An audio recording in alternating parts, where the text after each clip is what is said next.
Evening. This meeting of the Board of Education for April 1st, 2013 is called to order. I'd like to welcome everyone present and our television viewers. All items that will be voted on this evening have been posted as required by state law. This meeting is being televised live and will be replayed throughout the next 2 weeks. Please check the board website for replay times. Director Regan is absent this evening. Tonight, we'd like to recognize some of our community partners. Our partners are vital to the work we do here at Portland Public Schools. And they are very much appreciated. And I'm going to introduce Mr. Lorenzo Poe, our Chief Equity Officer, and Tammy Jackson, Student Services Program Director, and ask them to step forward to the testimony table to talk a little bit more about our partners. Thank you. Is it on? I don't think so. Okay. On? On? Well, why don't we try it without it? Because can the TV audience hear me? I think so. Okay, thank you, Mr. Chairman, board members, Superintendent Smith, Lorenzo Poe, Chief Equity Officer and Partnership Director. This evening it is a pleasure to once again, as a part of our ongoing recognition of the outstanding partners and volunteers that we have throughout the district, those who are making a difference each and every day on behalf of the district and the students in the district. It is our opportunity, as you are well aware, to have some come forward and be recognized for the outstanding efforts and contributions that they give us. Tonight we have the community education partners who in fact have been working with the district over a period of time to help address some of our critical issues. And Melissa Goff is here to introduce the individuals to you and say a few words about that partnership.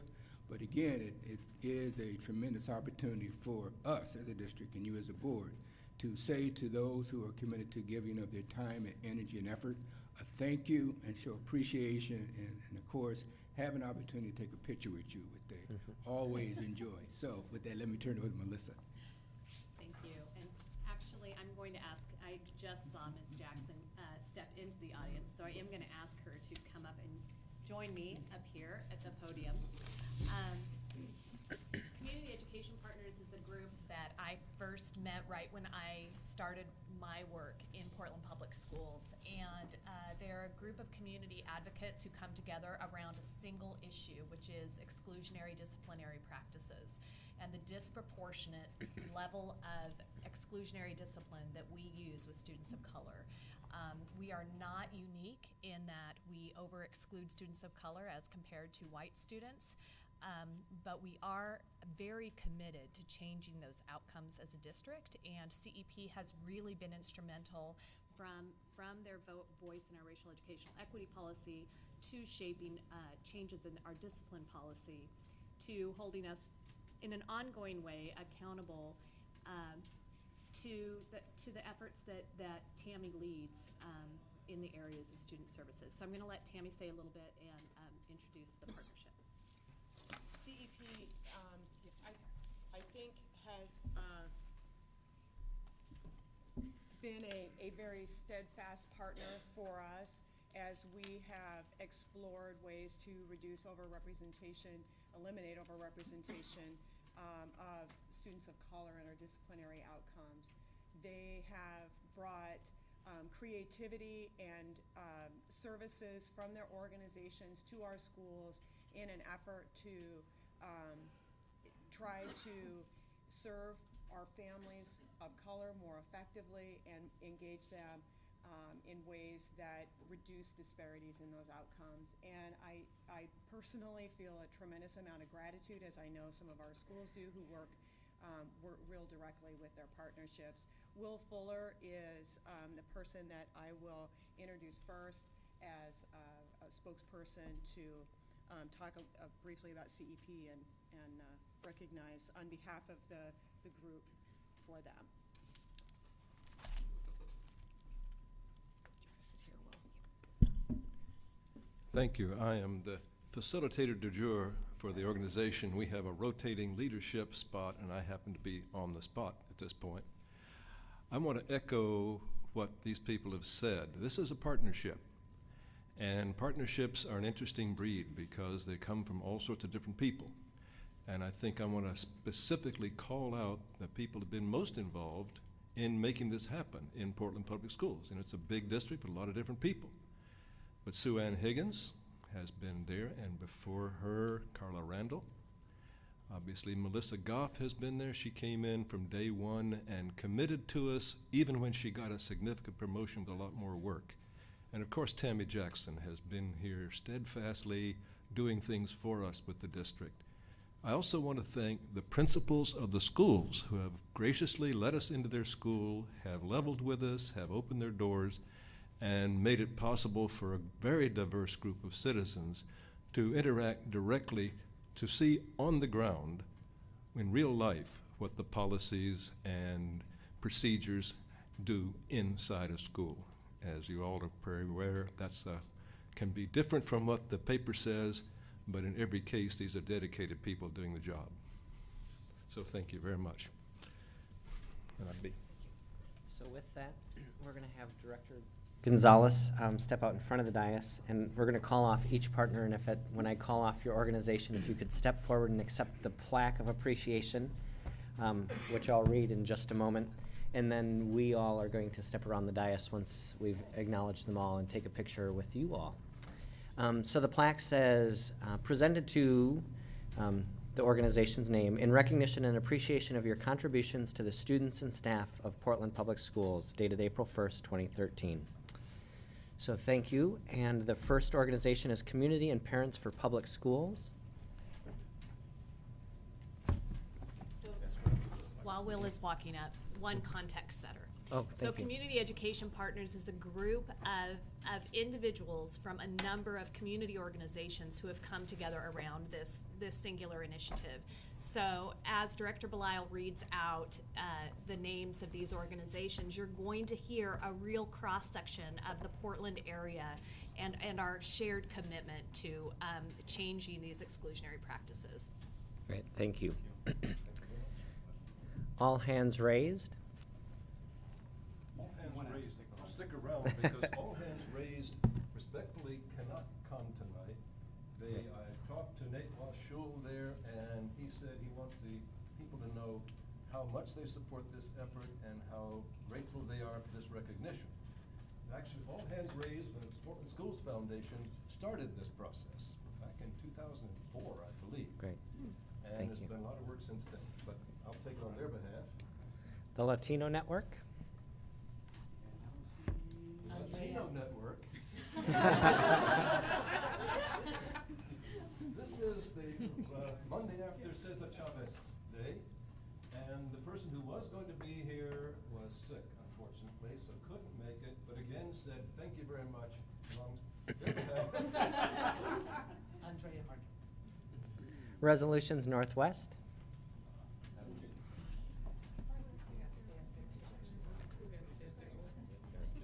Thank you. Urban League of Portland.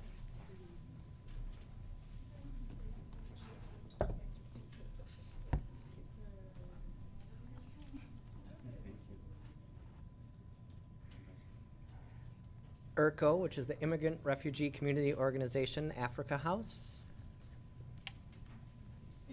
And again, unfortunately, the person was not able to make it. They are incredibly, right now, Africa House has a whole lot on their plate and not very many people to help them with it. Stand for Children.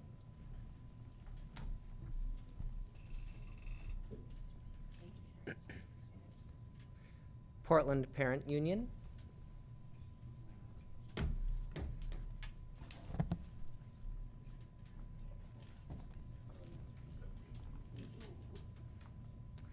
And Youth Rights and Justice.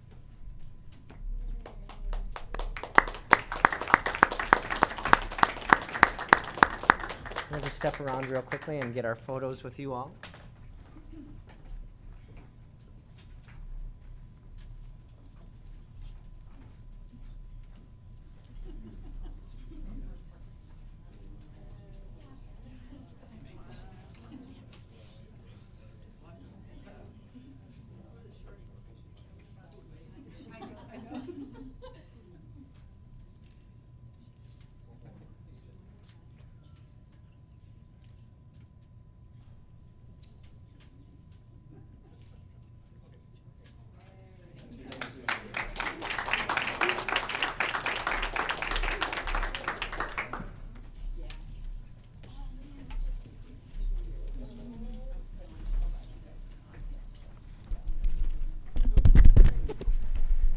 So at this time, we've allowed 20 minutes for public comment. Ms. Houston, do we have any signed up for public comment? Yes, we have 6. Our first 2 speakers are Will Fuller and Sheila Warren. Great. As you make your way up to the testimony table, I'd just like to remind folks of our instructions for public comment. Our responsibility as a board lies in actively listening and reflecting on the thoughts and opinions of others. The board will not respond to any comments or questions at this time, but we will follow up on various issues that are raised. Guidelines for public input emphasize respect and consideration when referring to board members, staff, and other presenters. You have a total of 3 minutes to share your comments. Please begin by stating your name and spelling your last name for the record. During the first 2 minutes of your testimony, a green light will appear. When you have 1 minute remaining, a yellow light will appear. And when your time is up, the red light will go on and a buzzer will sound. And we respectfully ask that you conclude your comments at that time. We sincerely appreciate your input and we thank you for your cooperation. Good evening. My name is Will Fuller, F-U-L-L-E-R. I'm the CPPS rep to Community Education Partners, which is a broad-based coalition of organizations working as a catalyst to change the educational system by ending disparities in treatment of people of color in Portland Public Schools, particularly disparities in exclusionary discipline, as you've heard. Now, my brief testimony will have 3 main points: a sense of urgency, the need for diverse partnerships, and the importance of learning from those most affected. On urgency, CEP has been partners with Portland Public Schools in disparities since 2007, when we documented the unacceptably high relative rates of suspension and expulsion of students of color, from 3 to 10 times as high as white students. In 2009, we called for action in 4 areas. First, a district-wide policy that publicly calls for a reduction in disparities in disciplinary actions. Second, creation of specific reduction targets and timelines to measure progress written into school improvement plans. Third, when new discipline data is released and analyzed, identify schools with the greatest disparities and implement best practices there. And finally, collaborative development of alternatives to suspension and expulsion. Since then, Portland Public Schools has changed much, radically rewritten discipline policies, strengthened procedures, and adopted measures of racial equity like the relative rate index. Too much, however, remains unchanged. Disparities remain unacceptably high. Students are still being hurt. The school-to-prison pipeline flows all too fast, and exclusionary discipline is an open valve in that pipeline that needs to be closed through evidence-based practices that actually end harm done to children. And our partnership's diverse. Our coalition includes diverse organizations, and we who are outside the district partner with professionals inside. The system hurts low-income families of color most, so low-income families of color ought to be listened to most. All too often, they're not heard, their leadership is not honored or sought, and that needs to change. Now, make no mistake, we are committed to this partnership. But make no mistake also, commitment without change adds a burden too heavy to bear for too long. As we continue this work, we share a sense of urgency, a commitment to partnership, and a willingness to honor the voice of the families most affected. Let's keep our eyes on the prize. It's not just the children who need this change. We all do. Thank you. Let's see, maybe we should switch seats.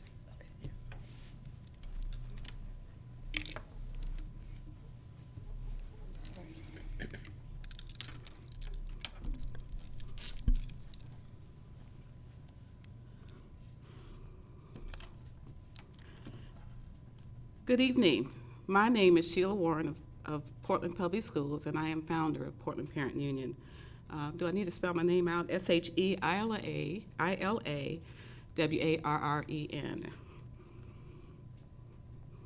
I have come here today with my fellow cohorts to accept recognition as a CEP member, which we have been a part of for about 10 years. This is a bittersweet occasion for me. I have been torn whether I should accept this recognition as a partner of PPS because I have seen little results of seeing any support from this board in my community of the families most impacted. No partnership has been established. I see no partnership. A partnership meaning a relationship between individuals or groups that is characterized by mutual cooperation and responsibility as for the achievement of a specified goal.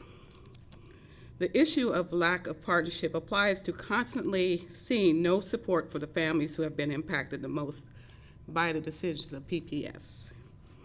Inviting you to come where we are to speak to us, as well as relationship build, to hear real-time stories with the most impacted doesn't seem to be a priority for PPS. PPS leaves a group of PPS population out by not being intentional in making sure these groups are heard. Lots of times we can't come to you. You must come to us. We can teach you we can teach you if you would just open your hearts and sit down and talk with us. Sitting down with the usual suspects is offensive to us because they are allowed to speak for us, but they don't know our story either. In my heart, to hold back the strong will for me to push back is not easy, because this is not about recognition for me or Parent Union, but it must be about the families we represent. Again, this has been very hard, but what helped to change my mind is the wonderful relationship we have developed with Melissa Goff and Tammy Jackson. These two are truly our partners because they have been there for us as CEP and for me as PPU. Melissa has been alongside of me when talking about discipline. She has loved me up, as well as Tammy, when they've seen my outbursts and the urgency I have for the families who are discarded. When I invite them to come see us, they come. I will accept recognition from them. This is truly a partnership. Now I'd like to introduce you to one of our families, our parents, who we've been working with. Her name is Jamila Myrick, and she has an amazing story that she would like to tell, so I'd like to introduce you to her. Can I just double check? The 3 minutes is up, Ms. Warren. Is she the next person? Okay, great. Thank you. She is. Thank you very much. Hello. You have to be over here. No, the microphone should work. No, it's Oh, not it's working. not working. That's why we're Okay. switching up. Sorry.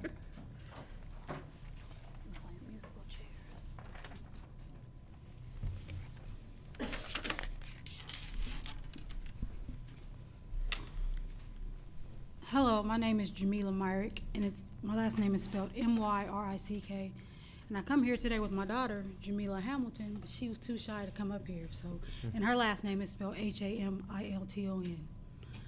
I want to start off by saying that I have two children, a 17-year-old and her, my 12-year-old. And what I have experienced with school for my 17-year-old has been like night compared to what I've experienced with my 12-year-old. Has been like day. My 12-year-old, she started school when she was around 3 or 4 in Head Start, and it's been a battle. Now with her being 12 years old, she has been to 7 different schools. She's in the 6th grade, and it all started out with her being in kindergarten at a school in Southeast Portland, and they expelled her. And they didn't really call it an expelling then, they called it something else. But she had to go to another school and did excellent at the school. There was nothing, no problems at all. But from there we moved over to North Portland, and she went to another school and she did good there until the 3rd grade because she was being sent home a lot. They didn't really suspend her, but they were sending her home a lot in the office, so I decided once she was going into the 4th grade to remove her from the school. And so that was when she went into another school, and she did good there for the first year, her 4th grade year. But when her 5th grade year came along, she had a teacher that she didn't really want for that 5th grade school year, but she still went and tried. And lo and behold, the problems kept going on, and she ended up getting expelled again on her, the incident happened on her birthday. And so from there, she had to go into Pioneer. Oh, I'm sorry, not 7 schools, 8 schools. I forgot about Pioneer she was in. So from there, my daughter ended up going to Pioneer from February, it had to be February or March, and she went into a deep depression. And from her depression, she had to be hospitalized.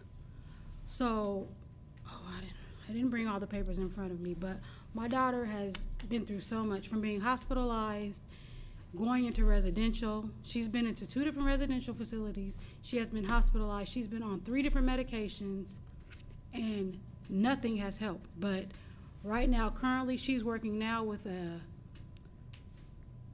I want to say 4th counselor.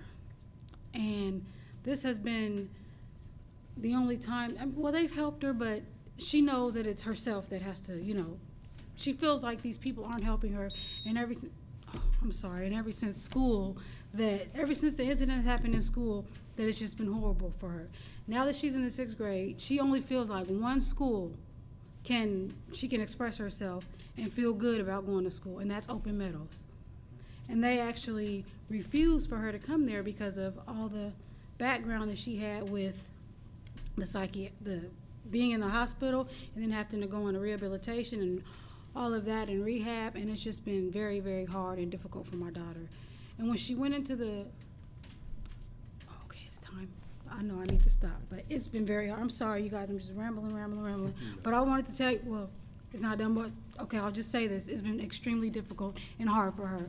And Portland Public Schools, I feel like it began there, and it hasn't stopped. And that's all I have to say. Great, thank you. Thank you.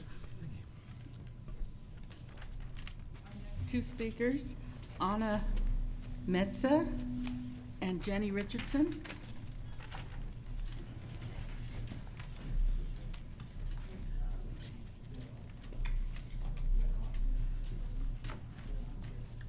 Check, check, check, 1, 2, 3.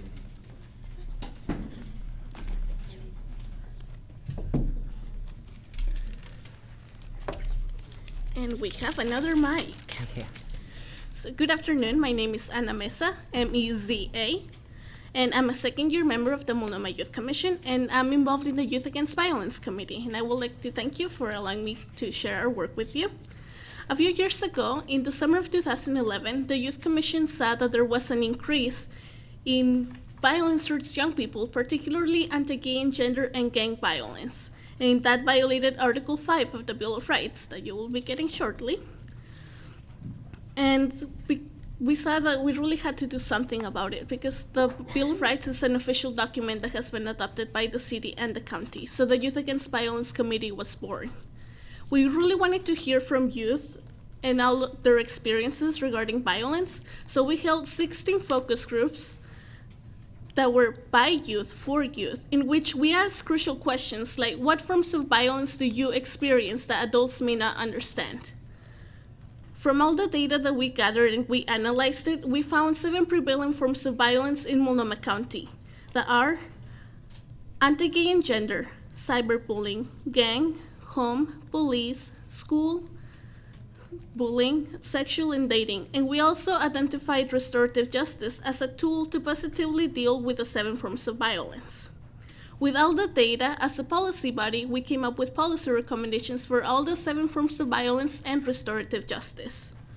And we really wanted youth and adults to have a conversation about the types of violence that they were going through, share their stories, and so we held the first Dropping Graham Youth Summit Against Violence. The youth at the summit voted on the policy recommendations, and the recommendations that got approved got then presented to adults at the summit. We had over 200 people attend that summit, and it was so successful that we decided to apply for a national grant for State Farm, and we got $100,000. With that money, along with other local partners, 2 weeks ago we had the 2nd summit. And we'd like to thank Superintendent Carol Smith for attending. This summit focused on putting policy recommendations into action, and we had over 400 people attend. This really shows that violence has a big impact in our community and that we should do something about it. As a policy body, I want you to look at the recommendations that we came up with and really take them seriously. There are 3 areas that you could really work on that are cyberbullying, school violence, and restorative justice. and really look at things that maybe you're already doing, things that you could incorporate into your work to really help the youth that you serve have a better experience and not have to deal with violence.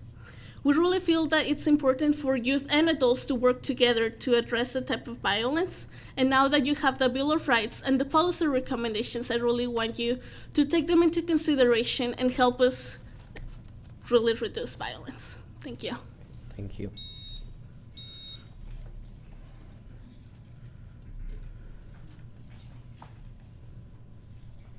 Hello, my name is Jenny Richardson. Richardson is Richardson.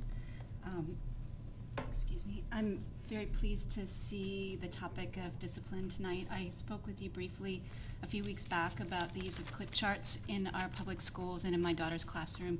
A clip chart is where the student's name is on a clothespin, and when the student does good, they go up, and when they do bad, they go down. And one of the lower rungs on the clip chart is calling the parents, being sent home, or talking to the principal. And this is publicly shown in the classroom, so as I spoke last time, this is one thing that we can change, starting in kindergarten, that our children are ranked in this way, and that it affects children of color and our most vulnerable students the most as children at the bottom, but it also lays the foundation for bullying and a sort of superiority feeling of the kids at the top, and also intense competition, which are some of the things that I witnessed with my daughter. During this process, there is one piece that's been missed. I brought this issue forward, and I appreciate that it looks like there's going to be some work done with this. But I want to tell you about the price that my family has paid for me to bring this issue forward. In the course of this process, we've been told that my daughter would be removed from the school. We were threatened with a defamation lawsuit. We have been asked to be silenced in numerous ways, in emails, etc., where I have asked what disciplines my daughter is experiencing and witnessing. I've been told that that there's been no response, or in asking those questions one-on-one, I've been told that they won't tell me. So I would like to speak out for transparency in discipline, as well as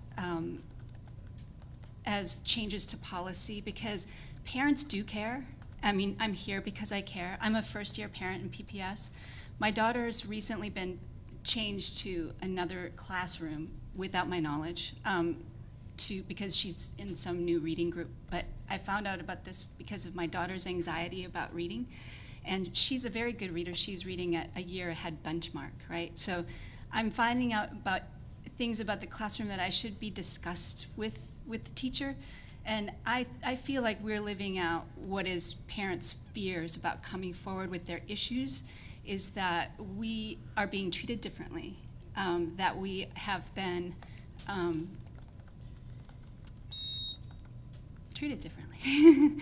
Okay, thank you very much for looking at the clip chart, and please, we really do want to know how our children are being disciplined, and we want to have something in place that's not just reliant on the teacher coming forward and the principal being clear with what's happening, because those things don't always work. Thank you. Thank you. Our last speaker is Mark Anthony, or Mary Anthony.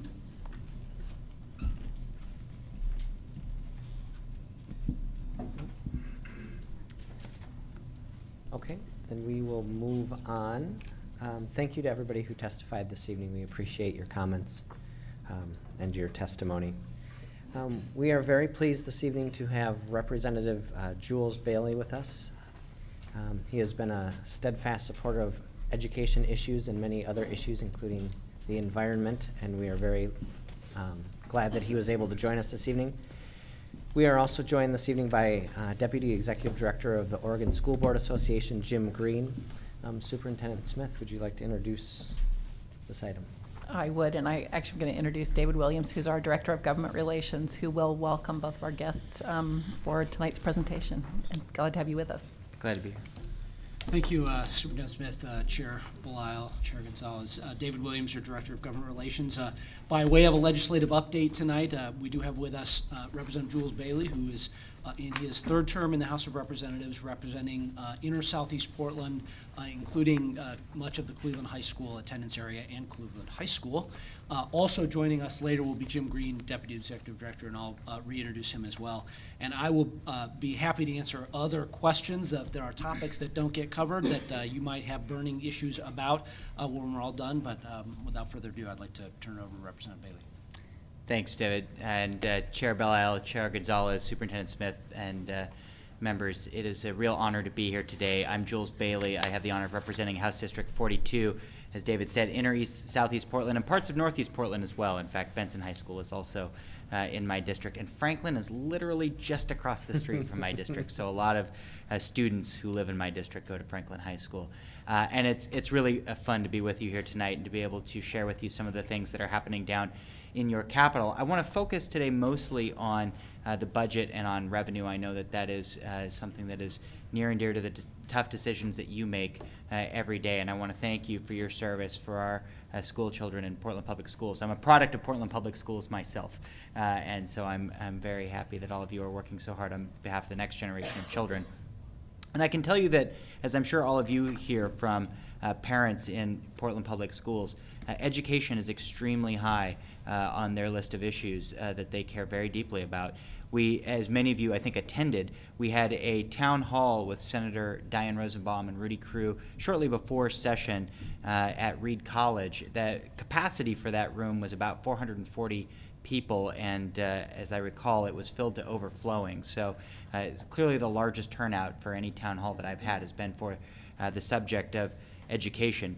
So with that in mind, as we went into the legislative session, we then looked at the challenges I'm sure all of you have of yet another budget shortfall. And how do we create a budget in the Oregon legislature that not only stops the decline that we've seen in school funding, that arrests the brutal cuts that we've seen to public education, but starts to reverse that trend? And how do we put that together to add back to a public education system that has been lauded nationally, and to build that improvement back into the system, not just on a temporary basis, but on a structural basis going forward? The budget shortfall, as I'm sure you know, is somewhere in the neighborhood of about $1 billion. And so as we're looking at a combination of ways to make that up, we've got several levers that we can pull. The co-chair's budget, when it came out, pegs the funding for education at $6.75 billion. That number is made up from a couple of different pieces of the puzzle. I would call that number a good start. I'm supportive of the co-chair's budget, but frankly, I would like to see more than that. Our kids deserve more than that. And the co-chair's budget includes within it $275 million of new revenue. And I think the revenue piece of this is very important. As we talk about in the legislature, this is really going to be a budget that's based on shared sacrifice, about asking a lot of people to step up, and to step up when it hurts a little bit, to build a budget that's good for the next generation. And we're starting to put together that number of what that $275 million revenue package looks like, and there are strong voices out there to see if there's a way that we can look at levers that go above that number to put together a more robust package and to really focus on that shared sacrifice aspect. As we're looking at some of the principles that are in place for what constitutes that revenue package, I want to start by giving you just a brief bit of history, and then I'll go into a little bit more detail. As I think many of you know, Oregon was one of the first states in the nation to institute a process to automatically sunset and review all tax credits. Not all tax expenditures. Tax credits are a subset of expenditures, and we are continuing the effort to expand that process to expenditures. But we were one of the first states to sunset all tax credits. That means that they now expire on a 6-year cycle. We look at those tax expenditures to see whether or not they make sense, and bring them up for review. I had the honor of co-chairing the first Joint Committee on Tax Credits last session, and we saved almost 75% of the tax credit money that was going out the door in that round of tax expenditures. Many of it savings from the business energy tax credit that you've seen many headlines about. But those are dollars that, while they were sometimes achieving important goals, are also dollars that are very important for public education. We'll be continuing that process in this session and looking at a next round of expiring tax credits. We also will be looking very closely at other tax expenditures. And some of the proposals that have been talked about out there have been things like, are there ways that we can ask folks who are doing very well in this economy to perhaps phase out or cap the kinds of deductions that they might take for things like second homes or very expensive home mortgage deductions over $1 million or various levels like that. There's also a number of tax expenditures that are out there that have been shown to be less effective, things like the additional medical deduction, which is really just focused on the high income people. I sometimes like to call it the Botox deduction because it's for a lot of elective kinds of medical procedures, things that aren't really making our community stronger but are costing us money.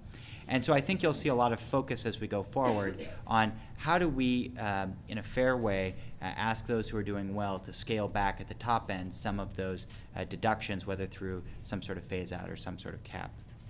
And then I want to focus on an issue that I know is very important to all of you and has been extremely important to me. And I have to turn to David and say a big thank you to David for all of his work on this issue in the legislature. And that's the issue of structural reform around our property tax system.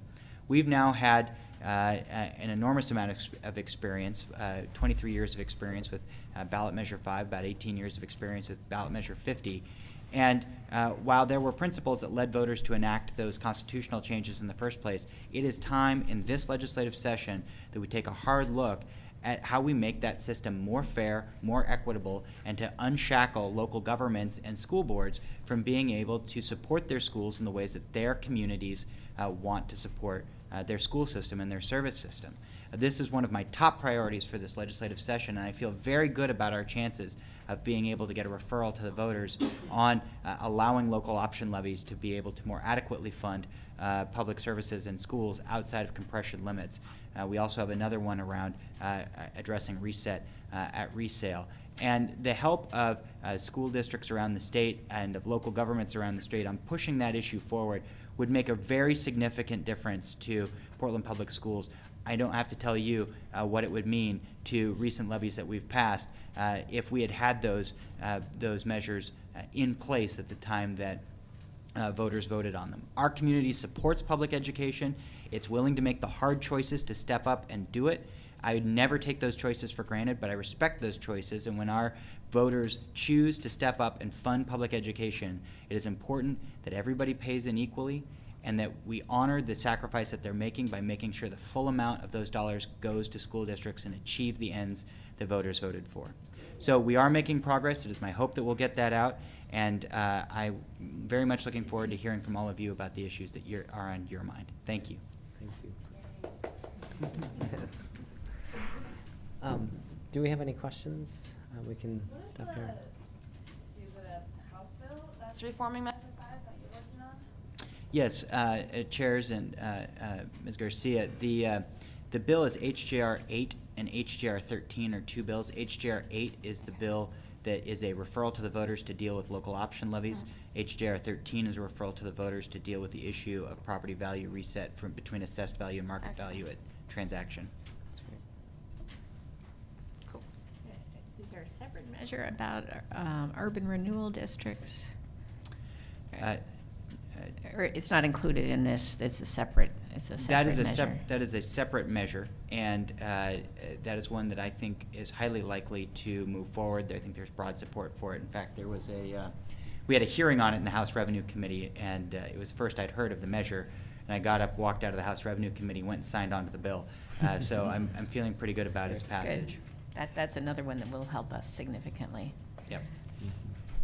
And I think is very, I think very consistent with the intent of urban renewal. Well, I guess, thank you so much, Representative Bailey. Do you have any suggestions for us on how we can help support this? Both us as board members and then just the audience at home, all the folks that are tuning in because they care about education.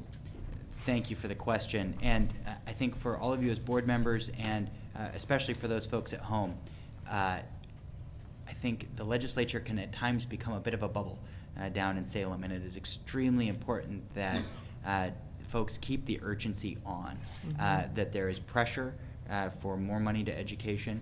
It is effective, and that you're communicating with your legislators to help them hold strong in the face of sometimes very tough negotiations. I think sometimes people think, oh, my legislator is good on that issue. I don't need to talk to them about it because they'll vote the right way. But I can tell you it's very helpful as a legislator to have school board members, to have community members writing us and calling us and emailing us and showing up in the Capitol when they can, because it allows us to go to the bargaining table with a stronger hand and say, hey, this is really important to my community, really important to local elected officials in my district. We have to hold strong on that. I think that's really important, especially for parents to be speaking out and realize, I mean, as you say, even if they know their legislator is doing the right thing, that it gives their legislator that backup, that to be able to say, I'm getting all these letters, I'm getting all these calls. And sometimes I hear parents say, well, I don't want to complain, and they keep hearing it, and it's like, I keep telling them, please complain, or speak up and tell your story and how it affects your child and your family and your community. So if I can just take a second of airtime to put in a plug, just Google Oregon, find your legislator, and you can write in your address, and it'll scroll down, and you can see who your state representative and state senator is if you don't know already, and they are or you can call the office, and the good people there will talk to you. So I really appreciate your taking the time to bring this forward and all the work that you're doing. Thank you. So I want to thank you again. I know that your leadership has been really appreciated in Salem this legislative session, and I just want to reiterate that almost putting it as tough negotiations almost softens it. There are people that are philosophically opposed to some of these ideas and will be calling and will be contacting and will be visiting. And so I just want to reiterate that if this is important to our community, which I consistently hear that it is, that it's our responsibility to help our legislators understand what that means. So thank you very much for being here tonight, and thank you for your leadership. Thank you very much. Very well said. Thank you. And as he steps away, I want to give special thanks to Representative Bailey. I know he appreciates, and I honestly did not plant him with a plug for my work, but he really has been a stalwart champion of the property tax reform, to the point of where there have been moments where I think there's been doubt in the legislature about, say, viability. He's been the one in the caucus and in chambers saying, no, this has got to be on our agenda. This is a way that we can help schools in addition to a strong budget as well. So many thanks to you, Representative. Appreciate it. Thank you. So next we have, I know a lot of you have had questions for me about the various proposals around reforming the state public employee retirement system, or PERS. And rather than myself try to make it up in front of you, I certainly want to bring down somebody who's been working on this for quite a while. Jim Green is the Deputy Executive Director for the Oregon School Boards Association, and it was, apart from a brief hiatus, has been with the OSBA for about 30 years. 20 years? I'm not that old. I'm not aging. That old. 20 years with the School Board Association, and has been working on PERS pretty much since day one. With that, I think you all should have a handout from Mr. Green as well, and I'll turn it over to him. Thanks, David, and thank you for having me down here, Ms. Chairman, Mr. Co-Chairman, Superintendent Smith, board members. The handout I've given you, I don't want to run through it for you. It's a longer handout that I'll email to David that you guys will get in your email basket from John Tapania, president of Echo Northwest, that shows kind of the challenge of what we're seeing here. But if you'd flip to kind of the last 4 slides there, and I'm happy to answer any questions. By the way, PERS is probably one of the most complex and legalistic retirement systems you'll ever see in your life. So I'm happy to answer any questions you have for you. And I should say at the outset, I know the challenge that you're going to be facing with the upcoming PERS rates. I looked at your rates just before I came to the dais, and your current rate for your Tier 1 and Tier 2 employees is 1.88% of payroll. It's always reflected as a percentage of payroll. You're going to go to 7.7 for your Tier 1 and Tier 2, and I'm sure Neil has walked you through what that means to you within your budget. Your OPSRP, or Tier 3, or the Oregon Public Service Retirement Plan, is currently at 0.5%. That's going to go to 5.7%. So those are pretty dramatic increases for you. For those of you that don't know, David failed to mention, I'm also an elected school board member. I sit on the Salem Keizer School Board. And for us, the PERS increases for us just next year are $17 million in the first year, 18.5 in the second, and we don't know where we're going to find that. We've made same or similar cuts that you have, so I hope we get something through this legislative session, and I wish you luck in your budget, and I wish us luck in our budget too. So the first one I wanted to show you was just this one real quickly. This is a slide that shows the average base contribution rates, including the individual account program, if the system earns 7.5 or 7.25%. Remember, the system is averaged to earn 8, but all financial analysts are now telling the PERS folks, you can't earn 8 in this current market. You should look more at 7.25. What that shows you is what happens to rates if we earn 7.25 and we don't make any modifications to the system. For school districts, by the way, that's a system-wide. School districts tend to trend a little higher, primarily because our employees stay in the system a long time. And because of that, long-term employees tend to generate a little bit higher benefit level, so costs for school districts tend to go up.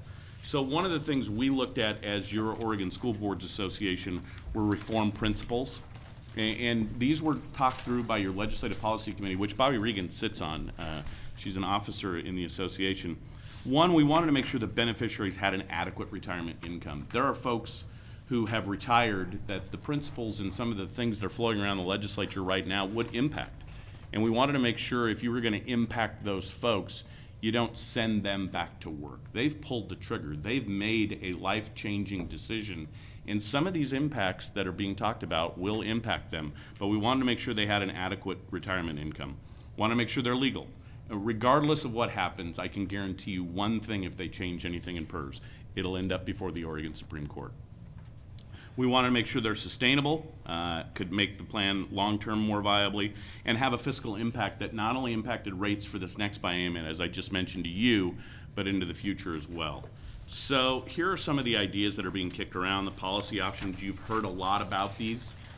Limit COLAs, or the cost of living adjustment, for retirees in some way, shape, or form, and I'll walk you through the various plans that are out there in a moment. Change the annuity rate used in money match calculations. One of the ways in which people can retire is under a money match. That's annuitized, and we'll walk through that in a second. Change the way we calculate final average salary for those individuals who go out under what's known as the full formula, or full formula plus annuity. Redirect member contributions for Tier 1 and Tier 2 folks back into the system. That's the 6% pickup. You're a district that's a little bit unique in that you don't do the 6% pickup for your employees. You're one of about 30% of the school districts in the state that don't do that. And then one that you've heard a lot about, eliminate the tax remedy for out-of-state retirees.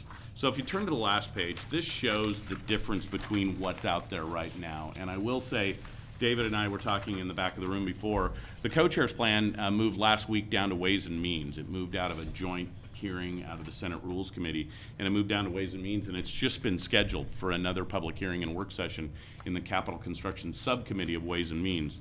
So if you look at what the co-chair's plan is, they do go after a COLA cap, and one of the reasons that all the plans you're looking at have that in it is because 62% of the cost of the system are already individuals who are out the door.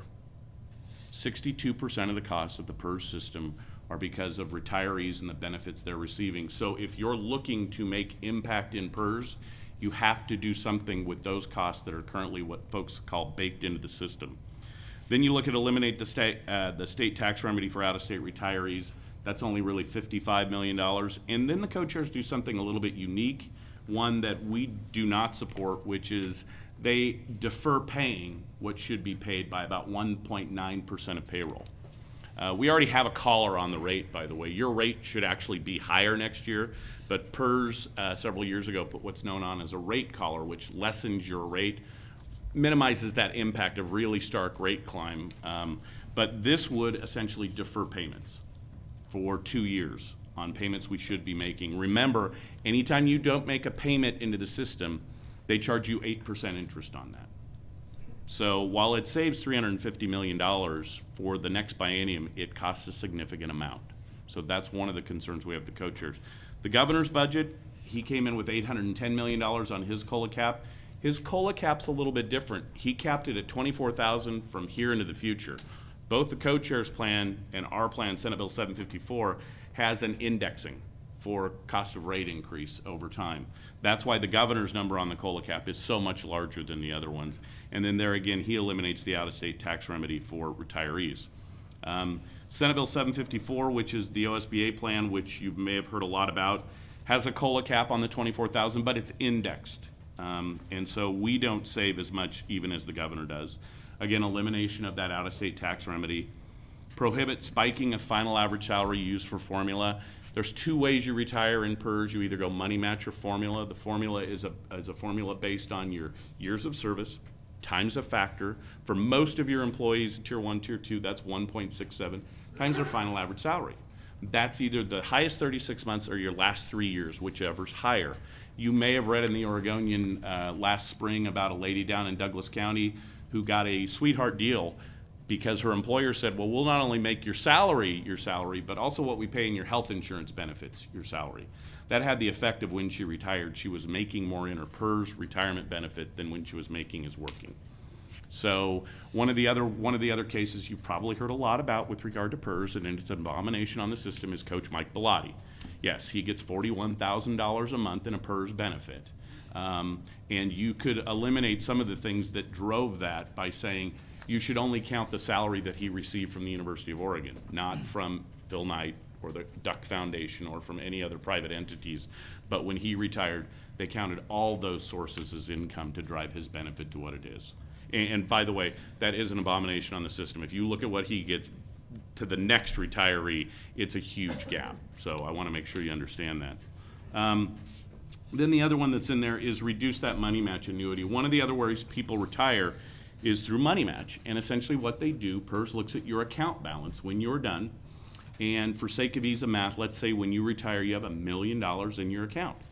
They will double that and make it $2 million. And then they run the actuarial tables of how long are you going to live and or any of the survivors you want in your PERS benefit. And then they do a calculation and then they annuitize that at a rate.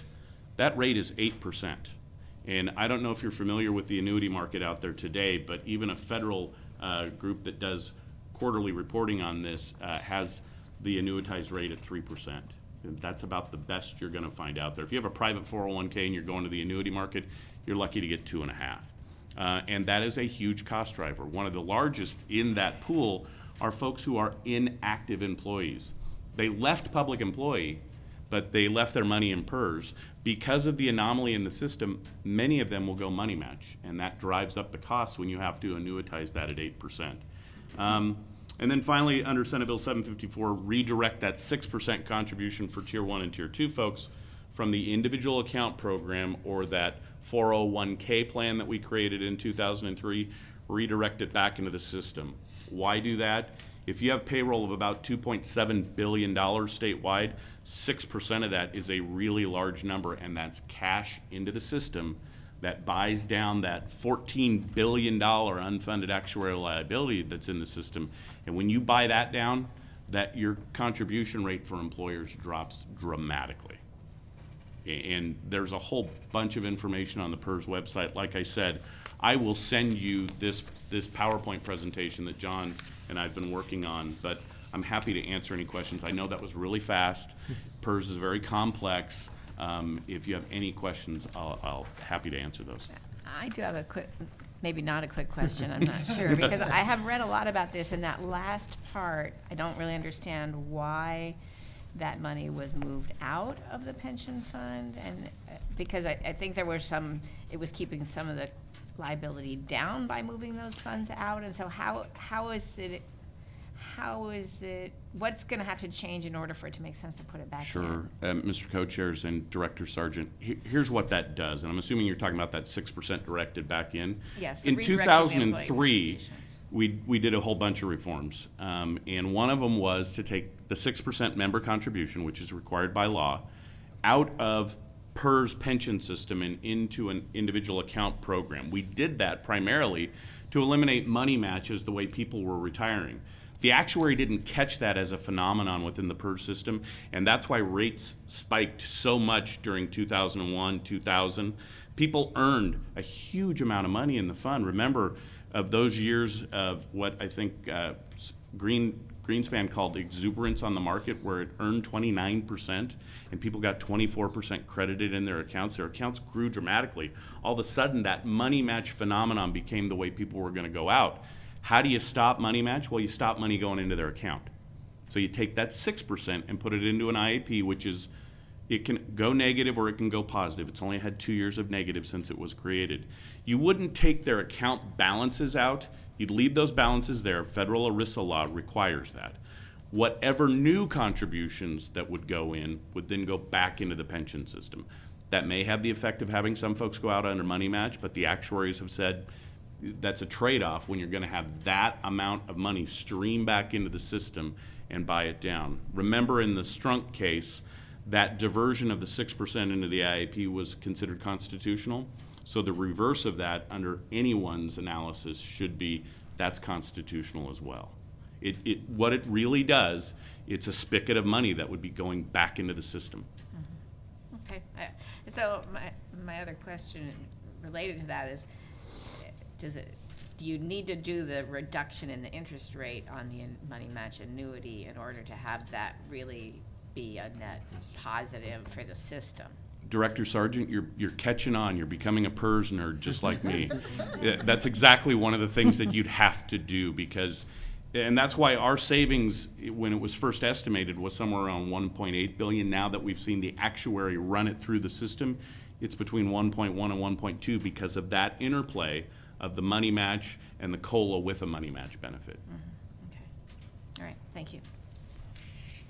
So I guess I have a question. I really appreciate that OSBA is putting forward Senate Bill 754. I've been a little disheartened to see sort of the lack of enthusiasm or support on some parts of the legislature for this, and a lot of the rhetoric around that it's, on the backs of employees, or that it's going to be, decimate folks' retirement. I'm just wondering, have you done an analysis of how that would affect actual, sort of the range of retirees? And I should say I'm the spouse of a Tier 1 recipient, and I think there needs to be reform.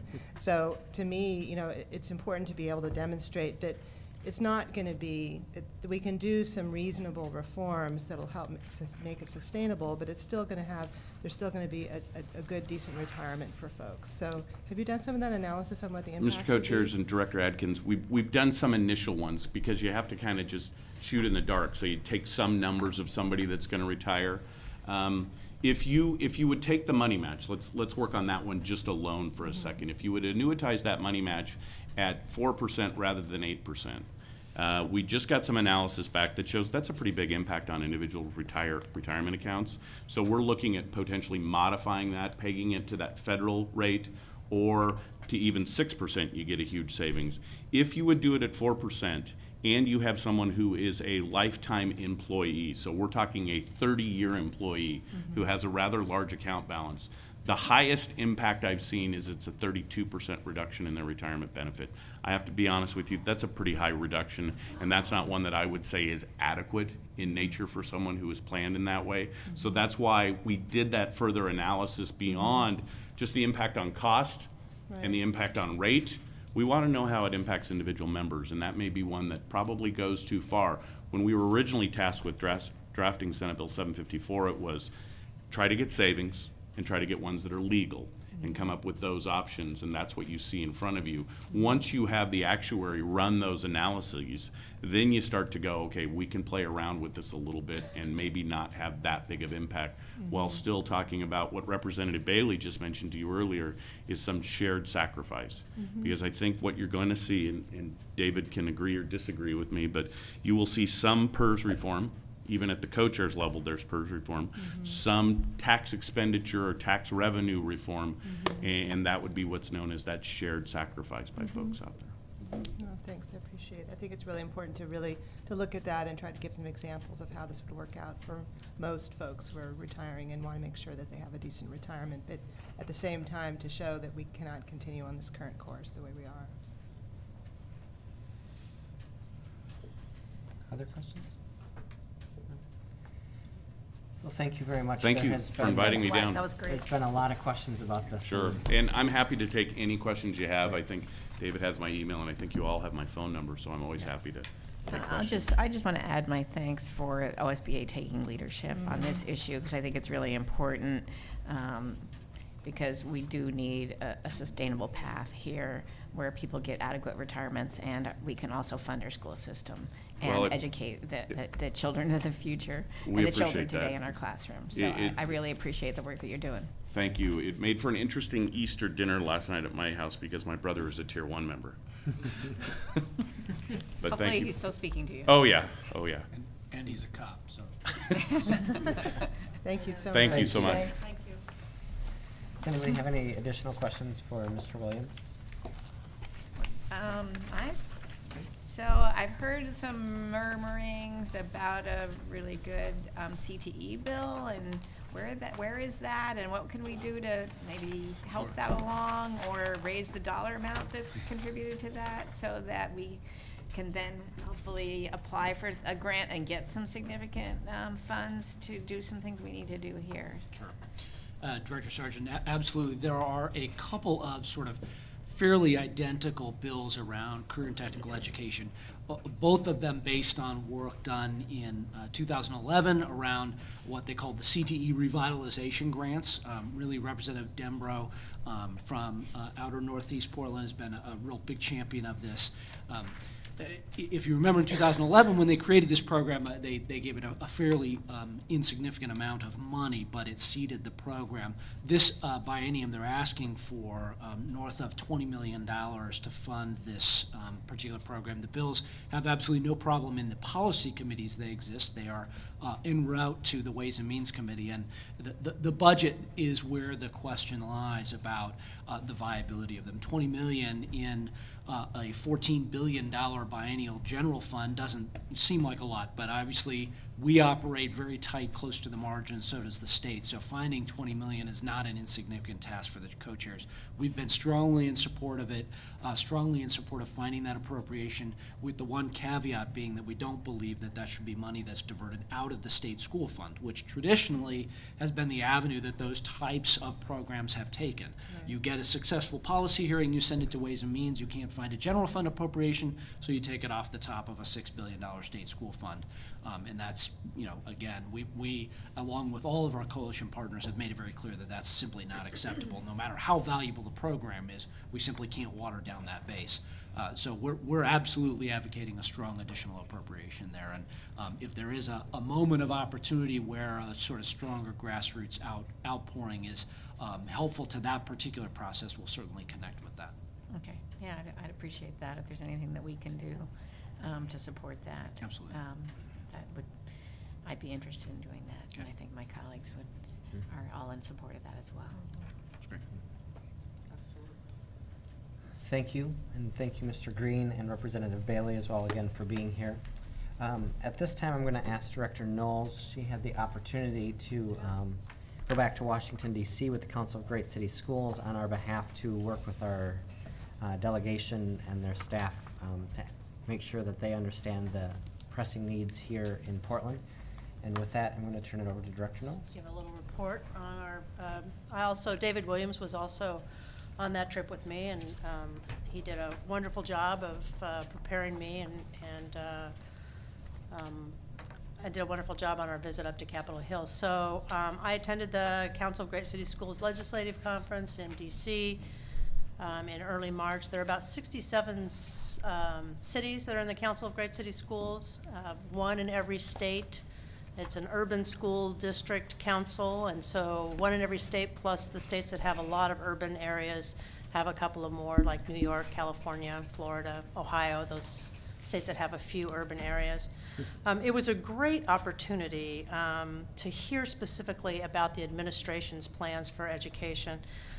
We had an opportunity to talk to Education Secretary Arne Duncan, his Assistant Secretary of Education for Pre-K-12, Deb Delisle, and also the Special Assistant to the President on Education, Roberto Rodriguez. And they all were, their messages were pretty much the same.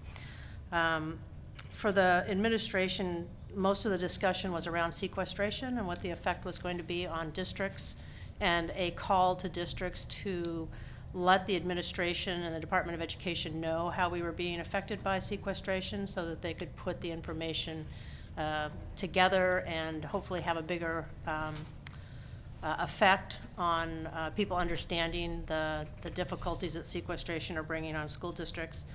There was a lot of discussion about the Elementary and Secondary Education Act reauthorization for that, with the thought that that might come out of the Senate, but that it had very little hope of coming out of the House, so we probably won't see that reauthorization.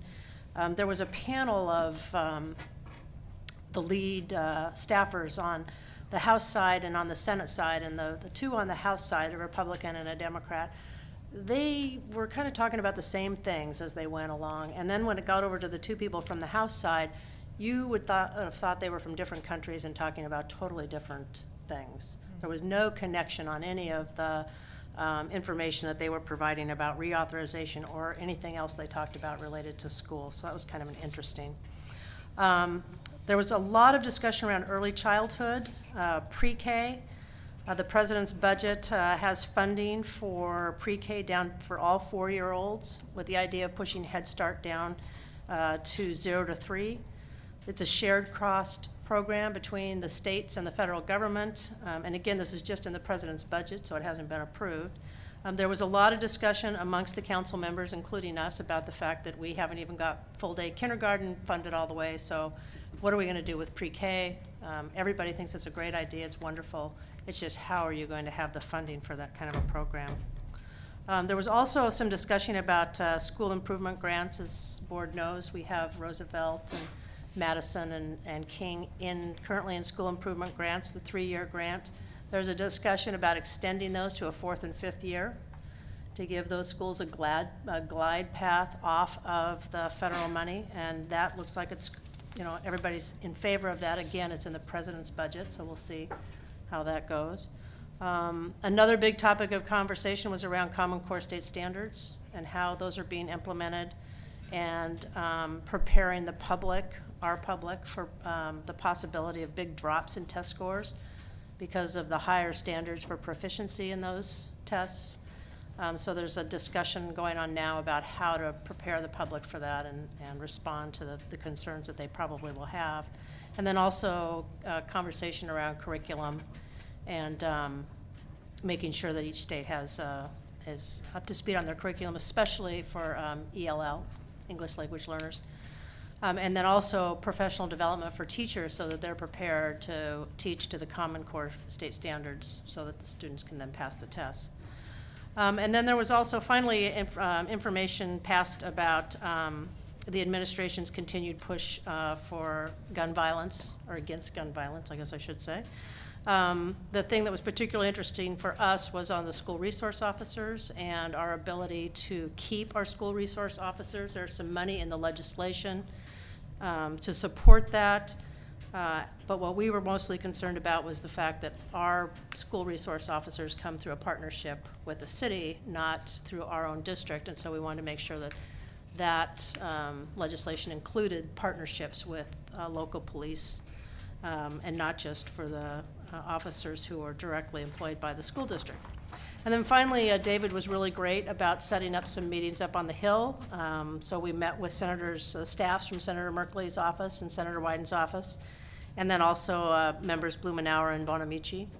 And we went through pretty much the same kind of information that we heard up on the Hill. We talked a lot about sequestration and its effects on us here in Portland Public Schools. We talked quite a bit about the CTE and a loss of approximately $37,000 in Perkins grants. So really we're pushing the Perkins grants, and particularly in Senator Merkley's office, they were very interested in hearing about what we were doing with CTE and where our partnerships were. And so David was going to gather more information for us to send back to them. Of course, there was talk about STEM and we were concerned about the funding coming on STEM. We wanted it to make sure that it was competitive or that it was a usual based on a government formula and not competitive grants, because we all know that sometimes grants, we receive the grant and then the grant is done and then we've built everything up and then there is no money to continue the program. So much more important to make sure it's a continuous funding thing. And then we talked with all the congressional staff about reauthorization of the ESEA too. So all in all, it was a great trip. I was a little apprehensive about going because of the travel and the expense. But I think it really paid off for us to go back there and to hear what was happening and to meet with the members of the administration and to have that opportunity to meet with the Hill staff and talk to them about specifics for what is happening in Portland Public Schools. I think they appreciated it and been able to use some of that information even while I've been back here talking to some of our local officials. So great trip. Great trip. Great, and thank you for being there and representing us You bet. and having those discussions. We're now going to move on to our next agenda item, which is improving discipline equity. I'm going to turn it over to Superintendent Smith to introduce. And I'll invite Melissa Goff, our Director of Teaching and Learning, and Tammy Jackson, in charge of Student Services, who are going to give an update on our efforts to improve student discipline in implementing the board's updated discipline policy and reaching our racial equity goals. And we intentionally scheduled this for the night when our CEP partners would be here with us because they've been an integral part of helping us get to the update you're going to hear, which is essentially a 3-year portrait. So, Melissa and Tammy. Thank you. While Tammy is getting the presentation booted up, I just want to say that what you're going to be hearing tonight is both a look at where we've been and a look at where we want to go. And part of what you'll hear Director Jackson speaking to you about tonight are some of the promising practices that we believe should be invested in as we look into our budget. So you will hear some data tonight, and you will also hear some repetition based on feedback you've already heard from principals. You're going to hear some residents. And I appreciate the fact that many of our community education partner members stayed for this part of our presentation in order to be present and support us in this. Thank you. I want to thank you just right off the top for the work that you're doing for us as a school board, and I do not envy your task tonight. So I just want to say thank you most sincerely for your work. Tonight, I want to spend some time with you sharing what is happening with our discipline policies and practices. And what you're going to hear is what we're doing to improve achievement for all students. And this is work that is about policy and practice, but overwhelmingly, this is about equity.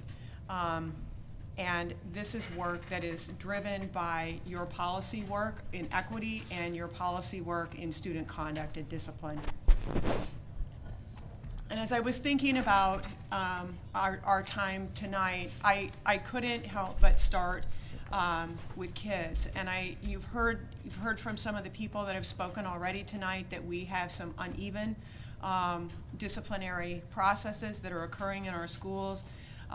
And we are working to improve our transparency and our evenness of implementation of positive behavior practices in schools. And as I was thinking about the students that are most reflected in the data that you are about to see and in the data packets that you received this past weekend, I think it's important to remember that each one of those numbers is a face, and each one of those faces is a story of one of our kids. And one of the kids that comes to mind for me is a student, and I'm just going to call him Mark. And Mark is an African-American student, and he first came into my life when he was in about 2nd grade. And I started getting calls, and at that time I got a lot of calls with schools who were struggling with students with misbehavior issues. And I heard about this kid for a long time, and we tried a lot of different things, and the school tried a lot of different things, and tried to engage his family. And we were, all of a sudden, Marcus turned in to be in 8th grade. And about 8th grade, his principal called me in tears and said, we've gotten to a place and I have no choice. There's expulsion in the horizon for this kid. And we'd done a lot of wraparound services for him, and he continued to struggle. And what I saw was a staff who worked really hard to try to support that student in every way they knew they could. And what I also saw was a student that continued to struggle in school, and who did make it to high school is still there today, and performing much better. The experience of that kid transformed the school for that administrator and for the school itself. And one of the things that that principal said to me is, I don't like seeing long lines of students of color in my office, and we're going to change that. And so what I'm going to show you tonight is some of, that's one story of a school that began a transformation. And there are several schools that have begun that same transformative process. And so I'm going to show you some of the results of that work. And what I can tell you about our data is that overall, because of those efforts that are being made in some of our schools, fewer kids are being excluded. And when I talk about exclusion, I'm talking about suspensions, expulsions, and removals. And removal is something that's a unique category for students with disabilities that removes them to a 45-day interim placement, often a pioneer placement. So fewer students are being excluded, and that's the good news. However, the improvements are coming at a higher cost for some students than others. So when you look at this next slide, which is broken out by race and shows you an unduplicated rate of exclusion, what you notice is that, just like I said in the first set of bars, the total percentage of students being excluded from our district is lessening. When you compare white students to the rest of those students, you see a difference. But what you see in common to all those bars is that across racial group, there are lower numbers and rate, given the group size, of students being excluded. However,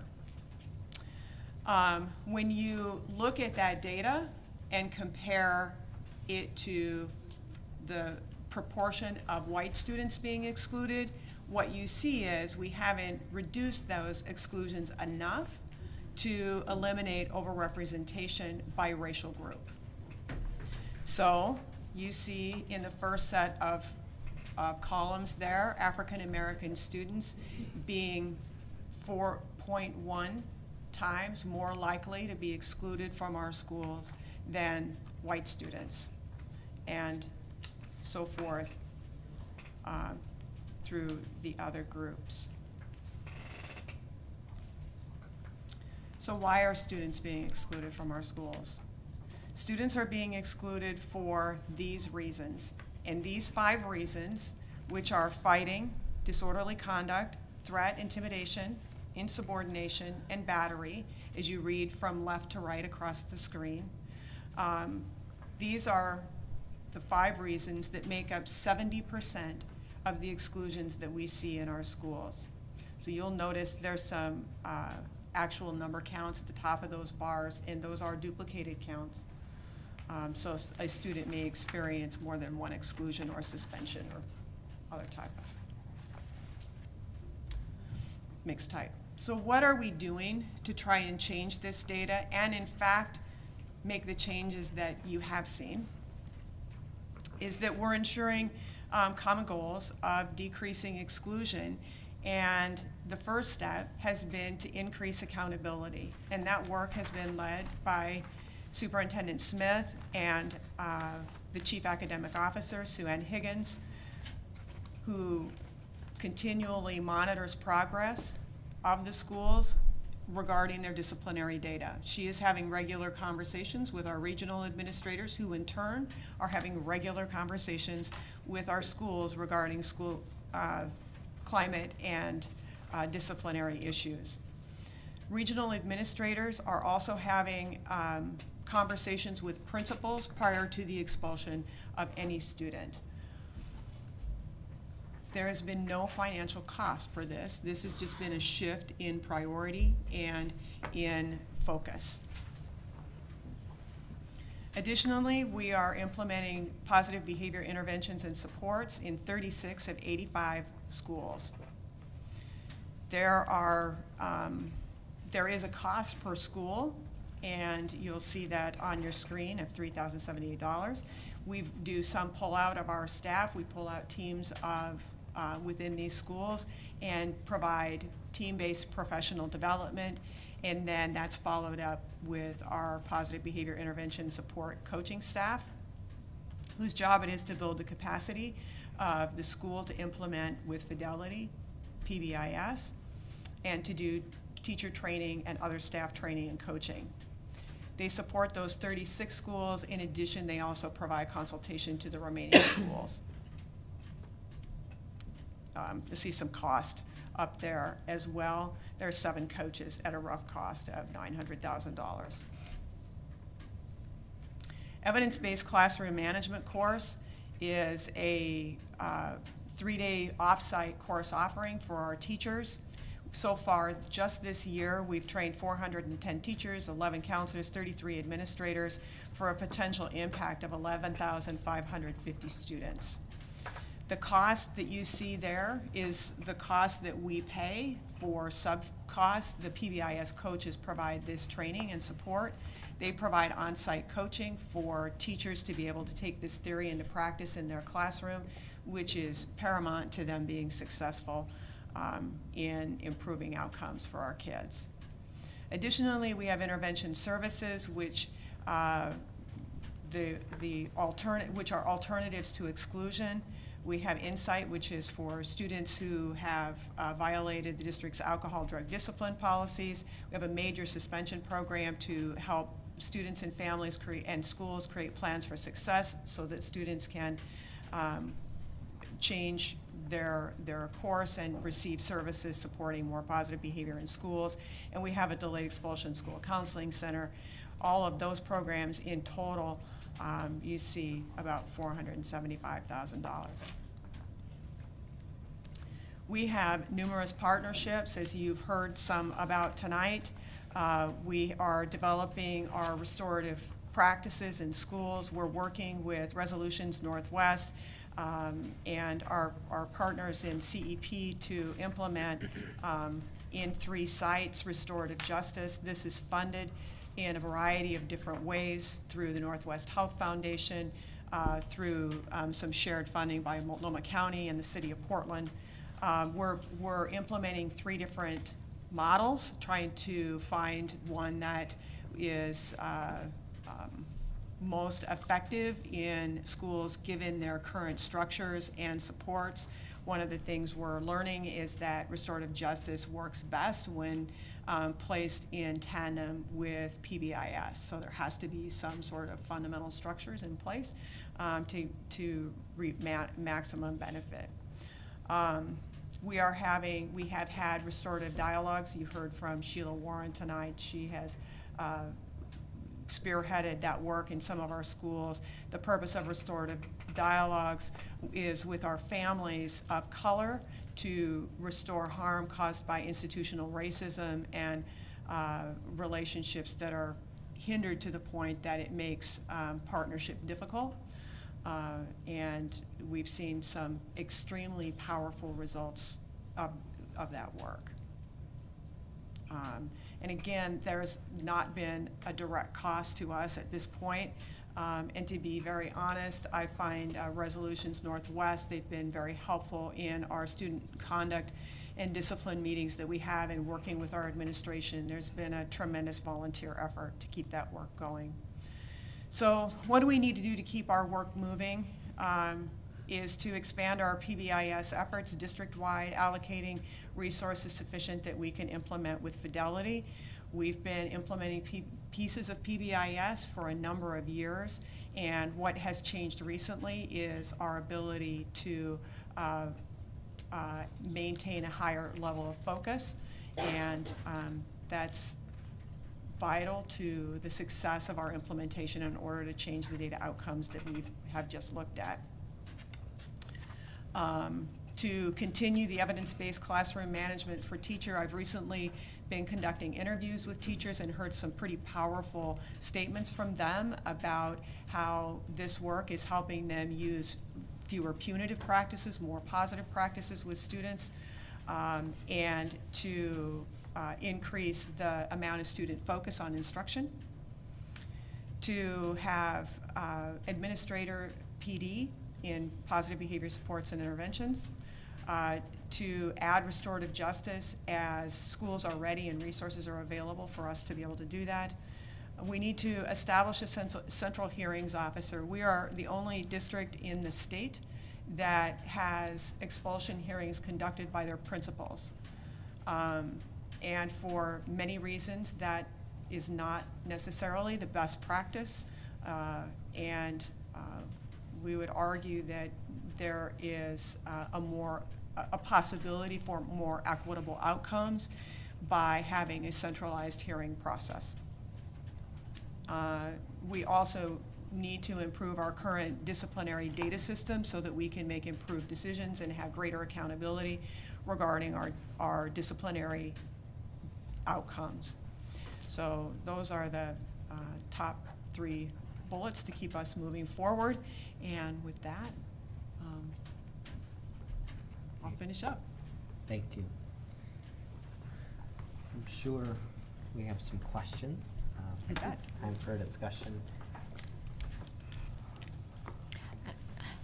I'll jump in here. So we got obviously some different materials from what we just saw tonight.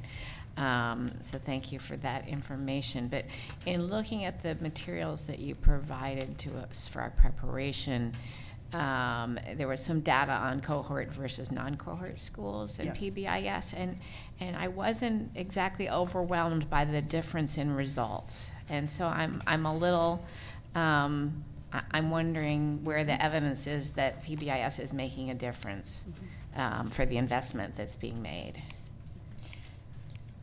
So,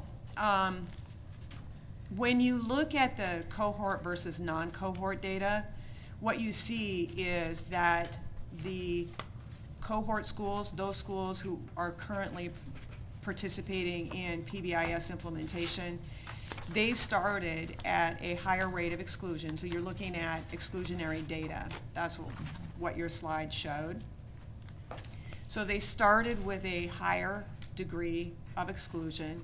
They are continuing to lower their rate of exclusion. And when you, at a rate that is greater, so the change rate year to year is greater for our cohort schools than our non-cohort schools. So that's one thing I'll say about it. The other thing that I'll say is that we have implemented, as I said, fragments of PBIS. We have not implemented PBIS with fidelity.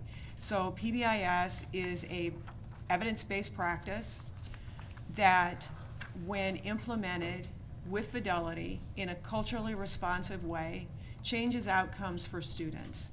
The other thing that has not happened in all of our schools that are implementing PBIS is the tying together of our culturally responsive work, our equity work, and our behavioral practices. So what we've seen as we begin to deepen our work in our PBIS schools with equity, so when you combine those two things, we see greater gains for students of color and for all students, school by school. Does that make sense?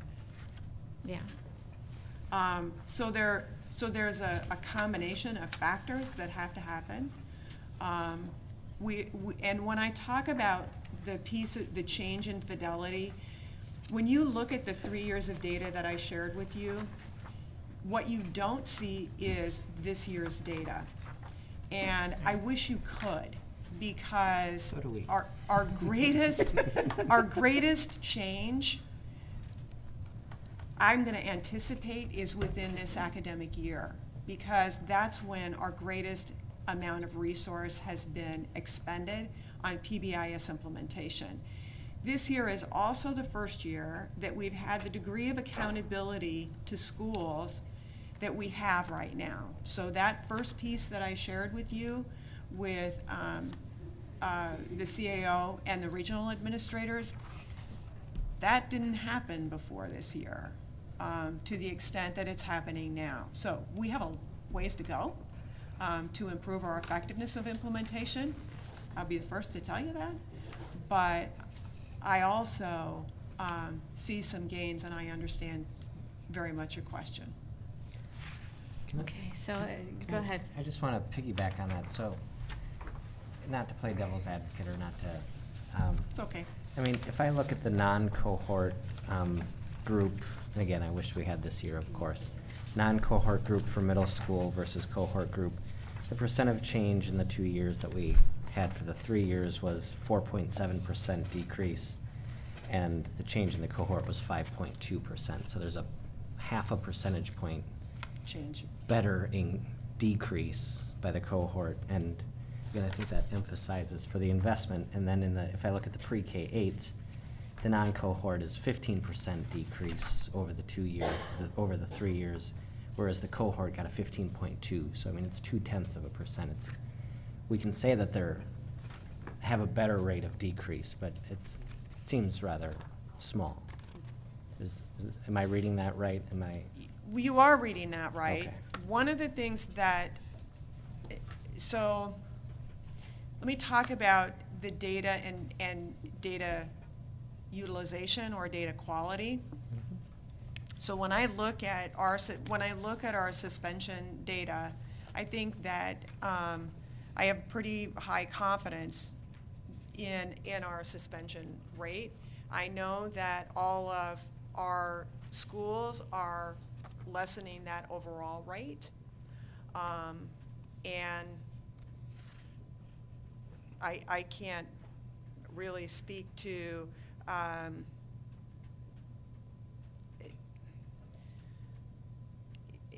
this is a narrow piece of data. So anyway, I don't. Okay. Well, let me go down the path of narrow pieces of data. Yeah. Given that this is like an issue that at least at one point I was sitting on the other side with the community education partners and actually pushing the community education partners to take up the discipline discussion with the school district, because a couple of organizations really did not want to take it on. It just happened to be with the Portland Schools Alliance that was actually pushing for that. And then I think with the benefit of the work that was done by the Department of Community Justice with the Multnomah County in regards to, relative rate of index in regards to the comparisons, I think that was, I think what Doc Quinn and others from a panel basically brought forth to the table that was very useful. But, years ago we were looking at some of this stuff at the Student Achievement Committee, and one of the things that you mentioned was, in terms of the incidents in regards to, I think it was 70% perhaps, I think it was mentioned Yes. in regards to the incidents, Yep. certain types. Reasons for exclusion. But at that point was also, before, 60-some percent, 66 or so percent of the incidents were in the classroom. That were taking place.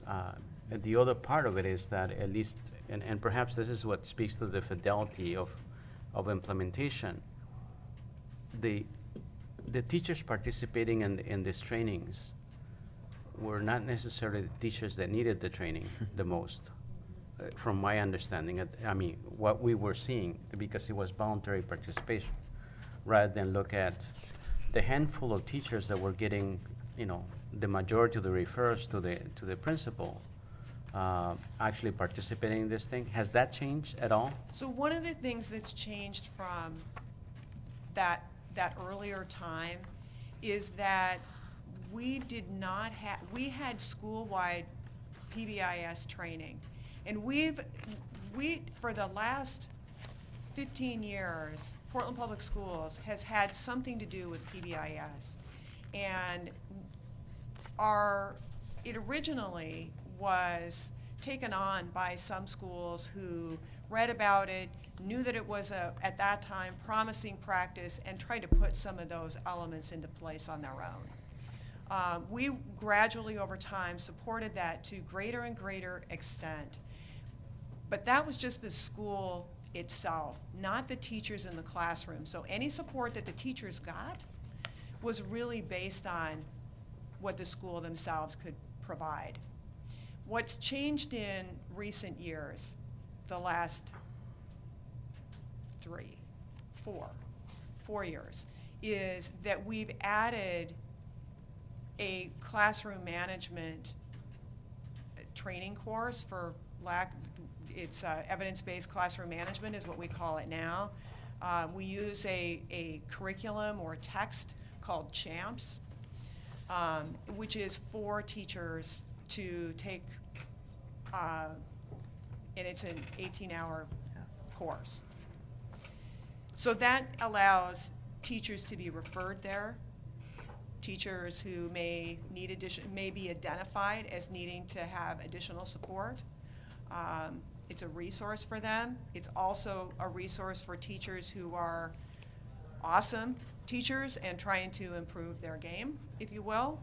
I was talking to one such teacher the other day who said, you know, this class helped me because I finally had this class that's really difficult, and here's the problem I was having with my class, and I was able to take this course and get some support to learn some new strategies to work. So that's a teacher that was already doing a great job.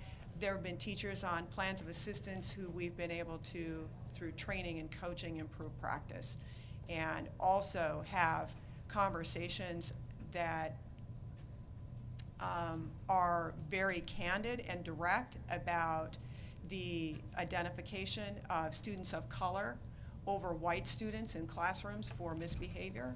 So to me, those are the types of equity conversations that need to happen in combination with effective classroom management practices to transform what is happening for some of our teachers.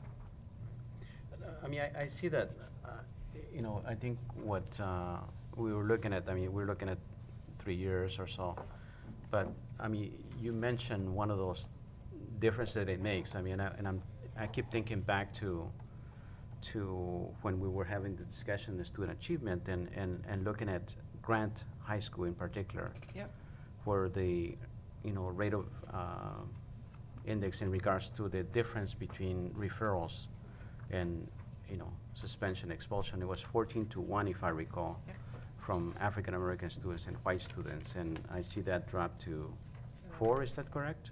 Around there? Could be. Is that? Yeah, I think it's 7. Is that still? Is that still?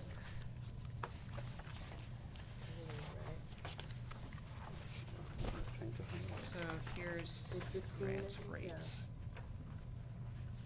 I didn't give you So relative. it's Yes, still it's still rated, 7. But it's dropped, it's just still, it has dropped. Right.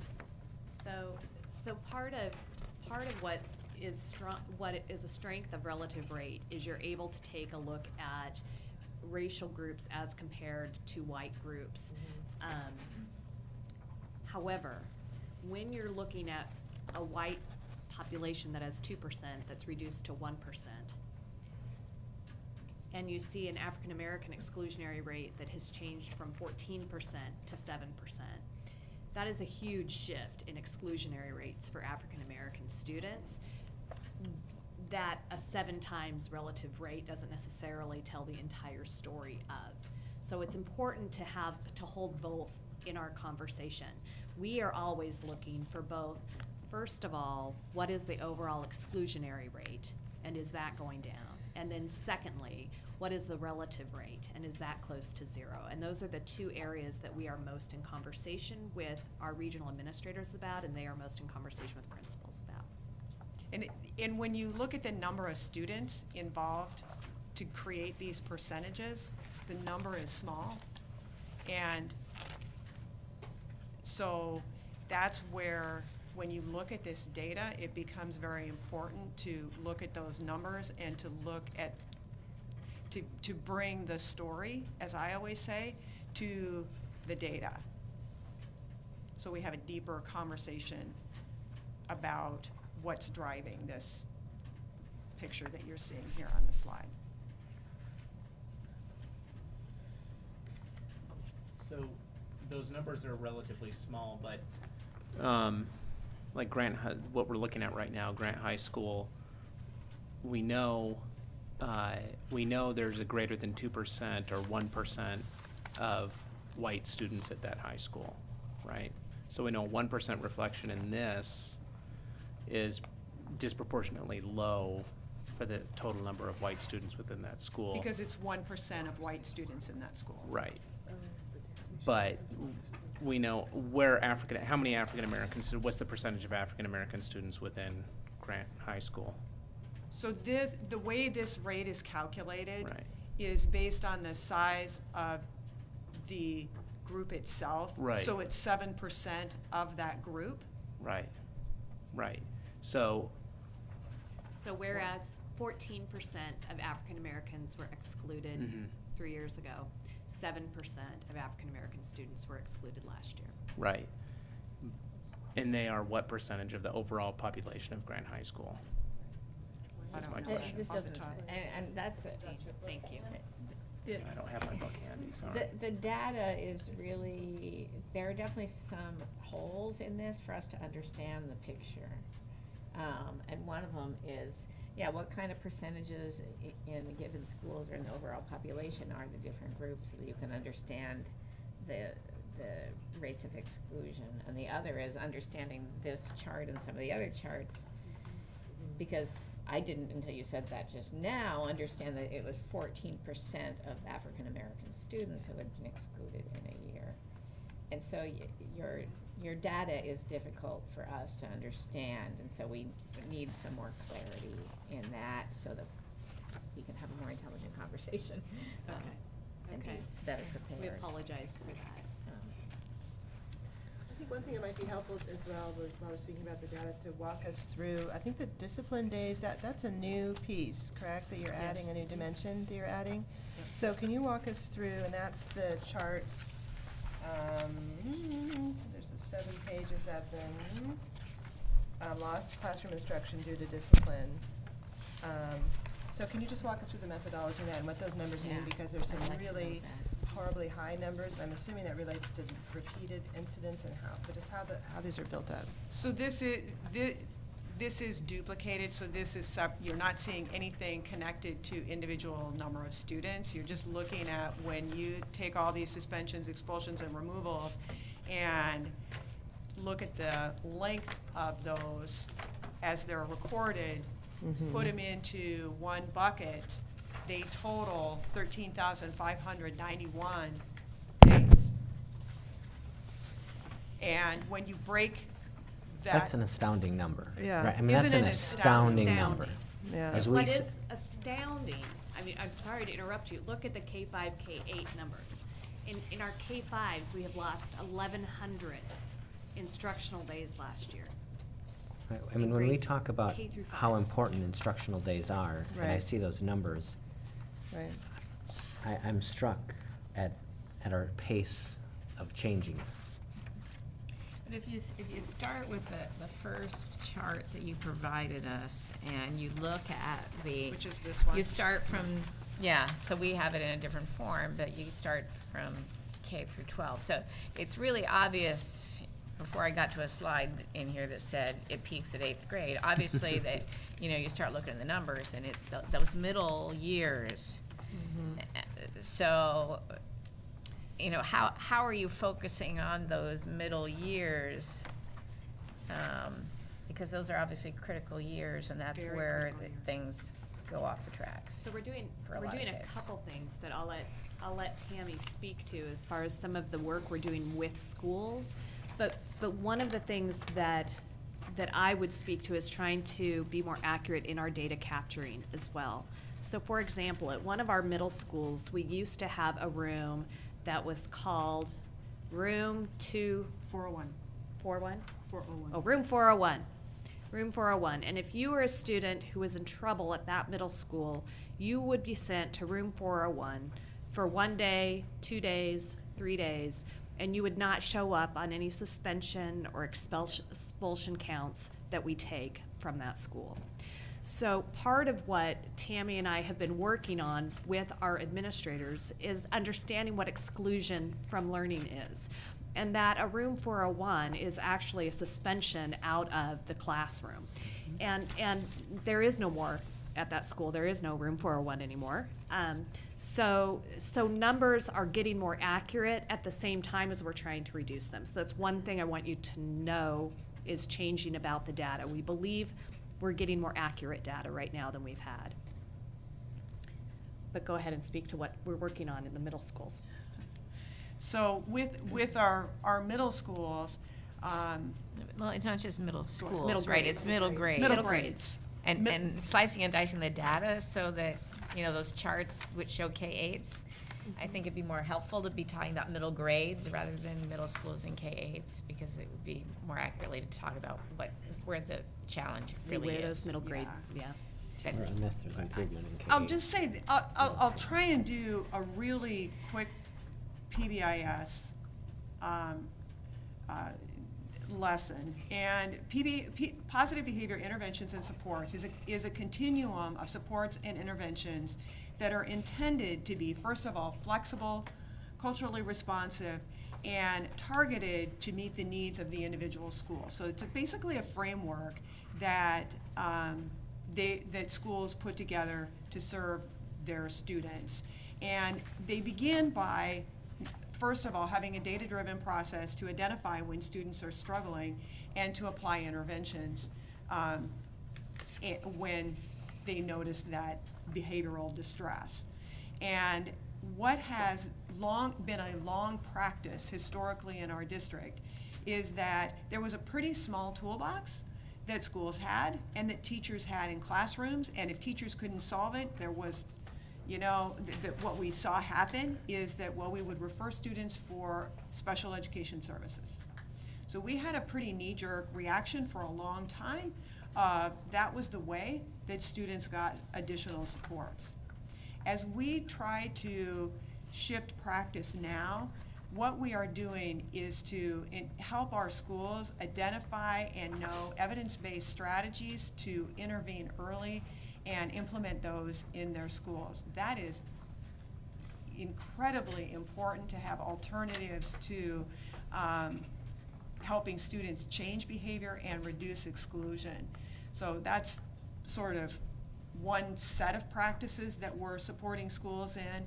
The other is in terms of restorative practices. And I said earlier that Resolutions Northwest meets with us, if not quite every month, but very frequently with our staff to take positive behavior intervention support theory, if you will, into practice to have restorative conversations when students do have issues with behavior in school. So first of all, kids need to know what's expected, how to meet those expectations, make sure they have the skills to be able to do it, and have options to clean up their mess when behavioral mistakes happen, because they happen for all of us.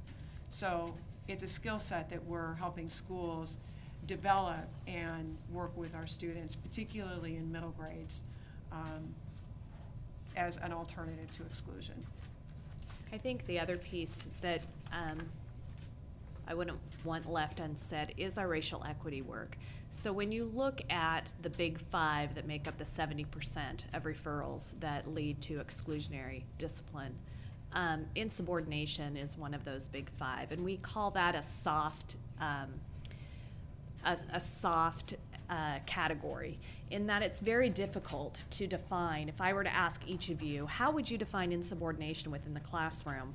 I would probably receive a different answer from each of you, and it would be somewhat based upon who you are as an individual and what you expect as far as student behavior within your own classroom.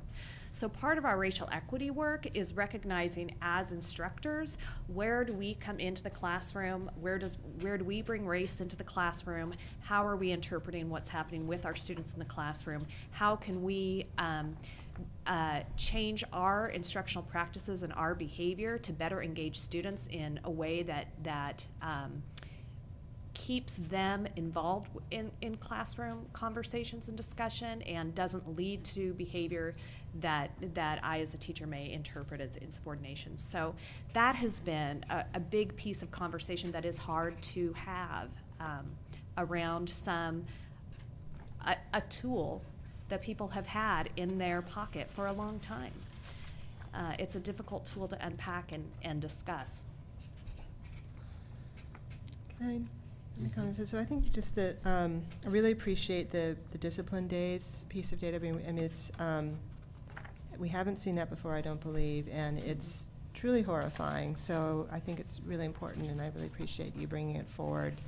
I mean, I think just the obvious observation about all of this is that we're not moving fast enough. And so one of my concerns continues to be that just the phenomenon of pockets of excellence or improvement, that we saw some really exciting results in some of our schools. We've heard some of them from the cluster presentations, and that's outstanding and fabulous.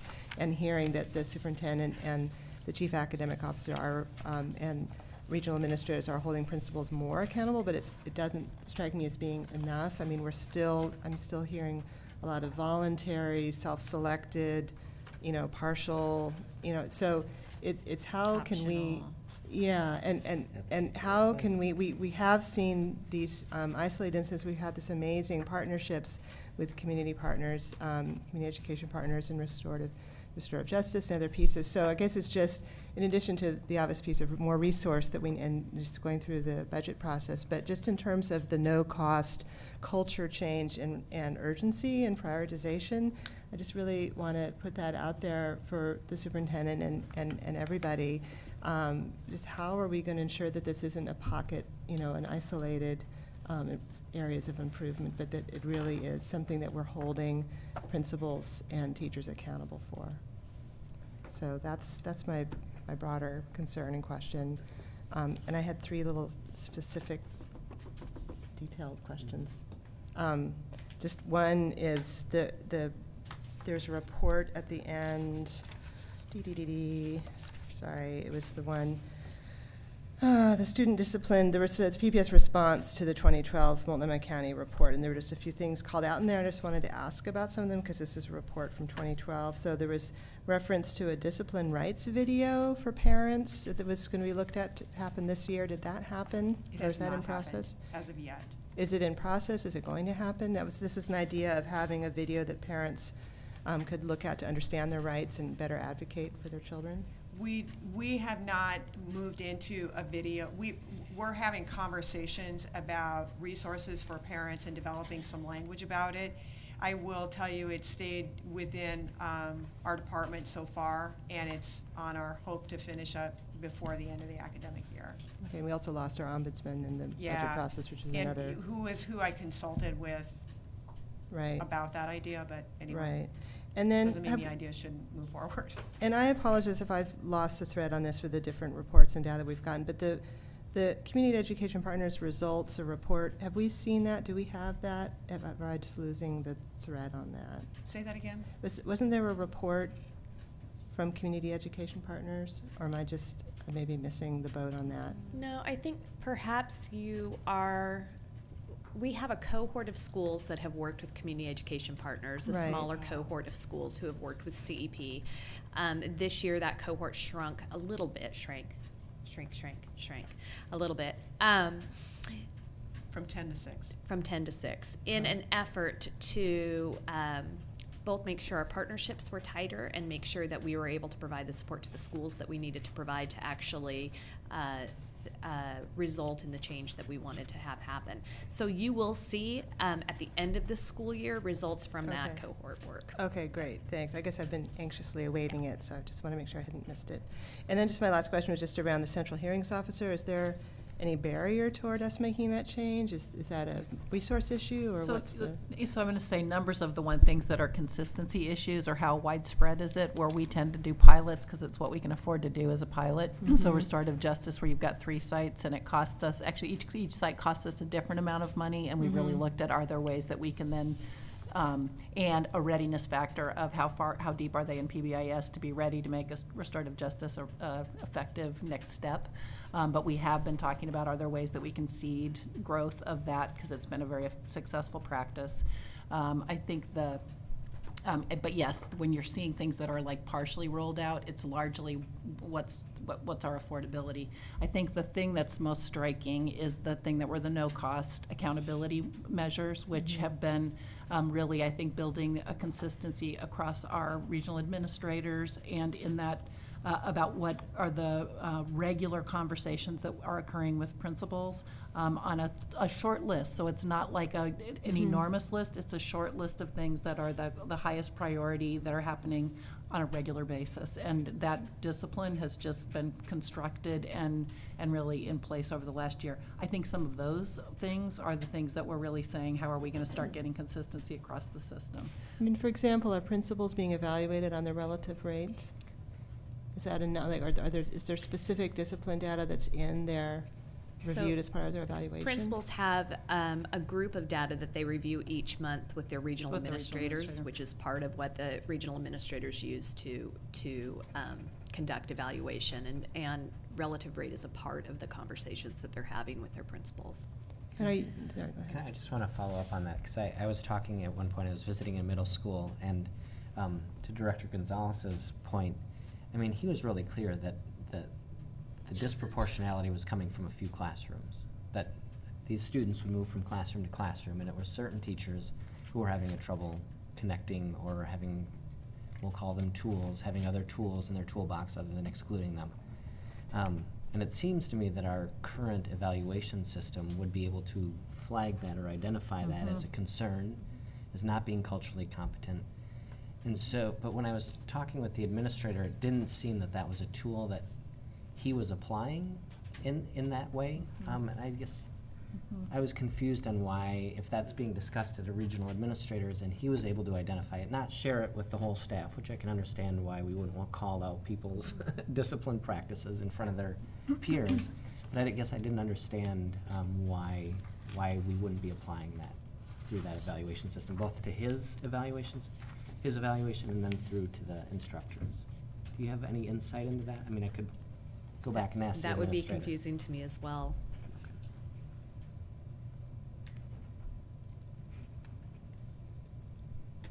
Actually, I'm going to come back into a previous question from Director Atkins about the hearings officer, because so some of the items that you're seeing presented here will show up in this year's budget.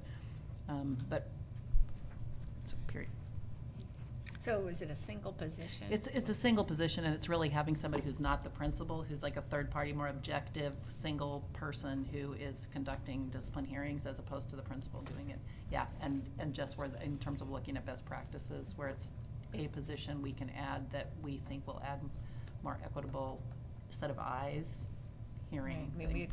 we're always talking about inter-rater reliability. Exactly. So if you This just is have our one best way. person doing it, then There you go. you have one standard. And the other question I had too is whether or not, so in terms of quality of our data and the shift to synergy, does that have any bearing on how we're tracking disciplinary data? Is that a whole can of worms you don't want to go into? Well, no, I'm happy to go there. I knew that you would. Gosh, I know, sorry. I'm a believer. IT tells me anything is possible. So I'm believing. We're working now with IT and the Synergy rollout. We know that there are, we know that schools have difficulty with our current student information system, and that is part of some of their inconsistency in utilizing the student information system. We're trying to remove any and all barriers to what schools struggle with. Fortunately, they're very forthcoming with the things that they like and the things that they don't like. We're working with some school personnel now with IT on the data system and the kinds of adjustments that we'll need to make in the Synergy rollout. So we're all targeting September as a new day for discipline data. I guess I would just ask the co-chairs if we could look at a similar, kind of another reaffirmation of the importance to this board of changing these data and reducing those lost instructional days, and to whatever help it is to the superintendent and the staff as they're doing their work, and reinforcing that this is where we need to go as a district and the urgency for our children. I think that would be an important thing to do at a time that makes sense, whenever it's the next iteration of the data or whenever. I just feel like we need to return to this. It's been a long time since we've heard about it. We're supposed to hear about it annually through the policy, And I feel like we need to increase the focus and urgency on it for us as a board. I just followed up with that is in terms of talking about the budget. This is, obviously part of preparing for the budget, and if there's some preliminary data for this year that you can share with us where we actually see more movement than we're seeing here, because that would be helpful to me as a board member to say, increase the investment because you're getting results, because the results are pretty non-conclusive to me at this point. So if you think this year is really a lot better, can you get me some data to help demonstrate that? That would be helpful. We'll get that data for you. Thank you. And actually, I think it's really valuable for the board to say this is of high urgency, and the staff shares that. This has been a really significant conversation for us, and similar frustration about what's happening, that we don't see the kind of movement that we would want to be seeing, and where do you recalibrate? Is this being an effective strategy that we've invested a bunch of money in? Is it just the stage we're at, so you don't throw it out because we're just building capacity? I mean, there's just a lot of, and even the, when you're looking at what are the disciplinary actions that have a whole lot of subjectivity in them, what does it take to go in and understand, okay, how do we calibrate, what do you count as insubordination? I mean, you're hearing a lot of But you have some the school stuff we're leaders wrestling who have with. really embraced this. And figured out and are doing it. And where we don't have leaders who have embraced it and aren't doing it, I mean, I would put it to you, Superintendent, we need to make a change, because that's just not acceptable. Well, and we've had some other strategies, I think, with partners, Playworks, I'm going to call out as another one, where people have seen just decreases in disciplinary issues coming back in off the playground. That's been a really effective, how are you getting kids to problem solve? So we've actually got a number of different, again, not scaled across the whole system, but in places where people can call out, this is something that's really working for us. So. I just had two quick questions. On the restorative justice part, it mentioned 3 schools, but it only called out Grant and Rigler. Can you tell us what the other school is? The other school is Lane. Lane? And they just started their work this year. And it also said an alternative school? POIC. And then I was curious about noting the high levels in the middle grades. I was curious, because the information we have is just for K-8s. Are we doing anything in the middle school? I'm kind of curious about if there's a difference between the rates at the middle school versus in the 6-8 grades in a K-8. In terms of exclusion? Yeah, discipline issues generally. Do we have anything, are we looking at, and I guess the other part is, if this is successful and we are seeing the biggest problem in K-8s or in the middle grades, then I think that's where you want to step it up a little bit. So. Well, we have data. Do you have anything on the? So what I can say is the data that and I'm happy to send you this information, because I just kind of didn't want to bury you in a lot of stuff. But I have this slide, this instructional day slide that's up here right now. I have that also broken down by exclusion, so you can look at how are we excluding K-8s, including K-5, versus a middle school model. And it looks like in a middle school environment, the exclusionary rate is higher. That's the kind of information I'm interested in. Okay, so I'll send that on. Thank you. Great. I think we're going to move on. I just want to highlight one thing before we get off that is I noticed that special ed still had a really high incidence. You're probably already aware of it. I don't want to breeze by it, but it seems like some support would be beneficial for our students in special ed. So thank you very much. Thank you. Thank you. Thank you. And Melissa's staying up here, so you can just stay put. Yeah. So this evening, we're going to hear the 4th installment of program overviews before superintendent's proposed budget for 2013-14. This evening's topic is teachers' professional development, and Superintendent Smith. And Melissa Goff, our Executive Director of Teaching and Learning, is again going to take this topic and walk you through plans for teacher professional development in the coming year. Thank you. We just switch chairs. All right. So thank you for having me tonight. It's important for us to be talking about our most important resource, which is the individuals that we have in front of our students every day, and how do we support their work. So I'm going to share with you tonight what we are focusing on as learning for new outcomes for our kids.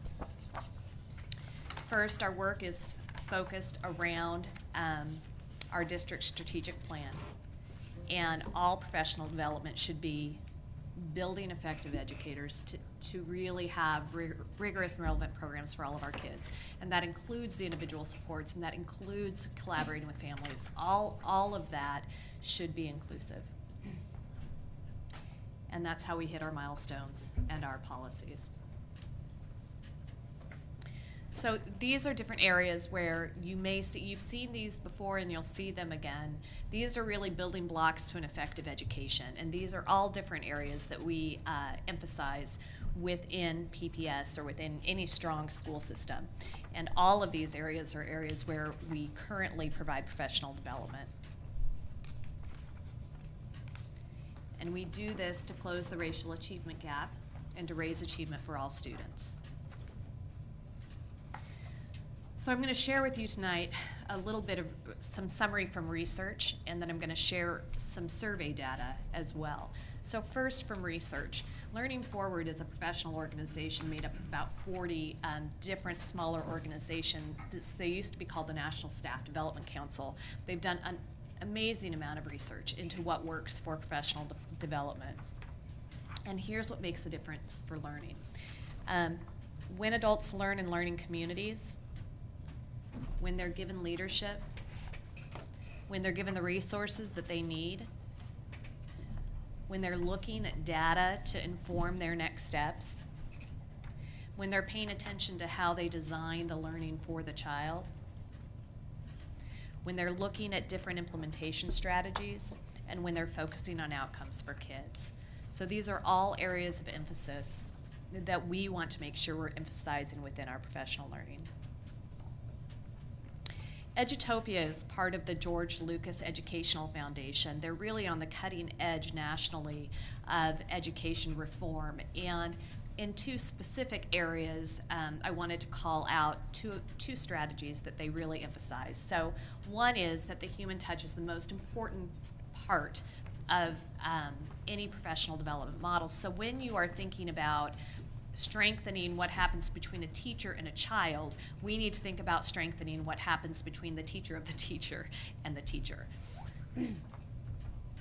And that we actually could use technology to our advantage. We could really do this in PPS. We know that we have a lot of technology available to the adults within our learning environments, but we don't necessarily utilize it as adult learners.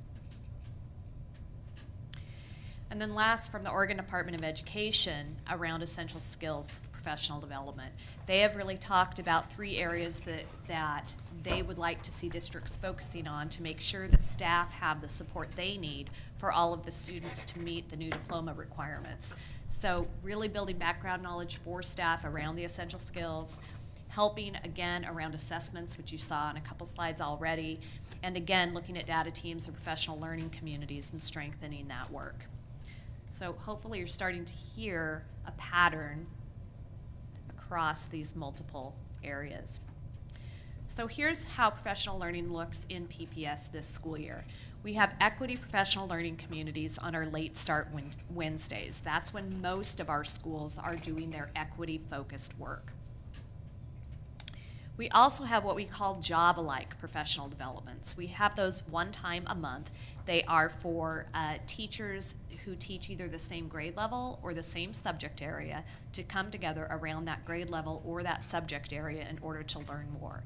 For example, in grades K through 3, they're focusing on the Common Core State Standards in literacy.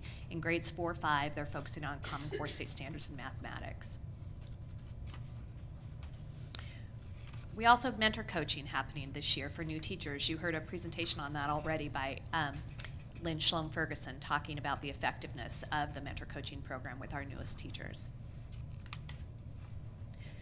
We, as Tammy referenced earlier, we have full day professional learning where we need to hire subs. That can take many different forms. So that might be PBIS coaching or CHAMPS training like Tammy was talking about. It could be specific intervention training. It could be specific training in sheltered instruction. One of the things that is of concern for us in this model, however, is that we know in looking at our absenteeism for teachers that 25% of our teacher absences are due to professional learning. And when we looked at teacher absences at our zone schools, we really had a lot of professional learning happening at our zone schools for our teachers of our students with the greatest needs, pulling those teachers away from those students in order to provide them that professional development. So this is an area of concern for us. And then the last type of professional development that happens is site-based professional development, which is generally decided upon by the school themselves, that they may have something independent of a district initiative that they want to focus on and go into greater depth. So tonight I'm going to talk to you about the feedback that we've received, particularly around job-alike professional learning. So that is the 1 time a month professional development model for 1.5 to 2 hours. We administered a survey in December of 2012. We had 48 out of 158 administrators respond, and we had a 26% response rate from our teachers, which is the highest response rate we've had on any of our surveys that we've done from teachers. Statistically representative sample size, important to know. There were themes. Why do teachers attend? Because it's mandated and because it positively impacts teaching and learning. Listed in that order was how the majority of teachers and administrators answered this question. The third most common was that they wanted to attend for Common Core State Standard alignment. They see the benefit in the Common Core State Standard work that we're doing. And lastly, it was called out cultural relevance and responsiveness, which is an area that is of great import to us and was way down in the list. I mean, it's fourth on the list, but there's a large gap between 3 and 4 as far as the number of times it was selected. So one of the questions that we really wanted to know was, do you value the professional development, and how do you know it's effective? Why do you value it? So 40% of our teachers find it valuable. 50% of our administrators find job-alike PD valuable.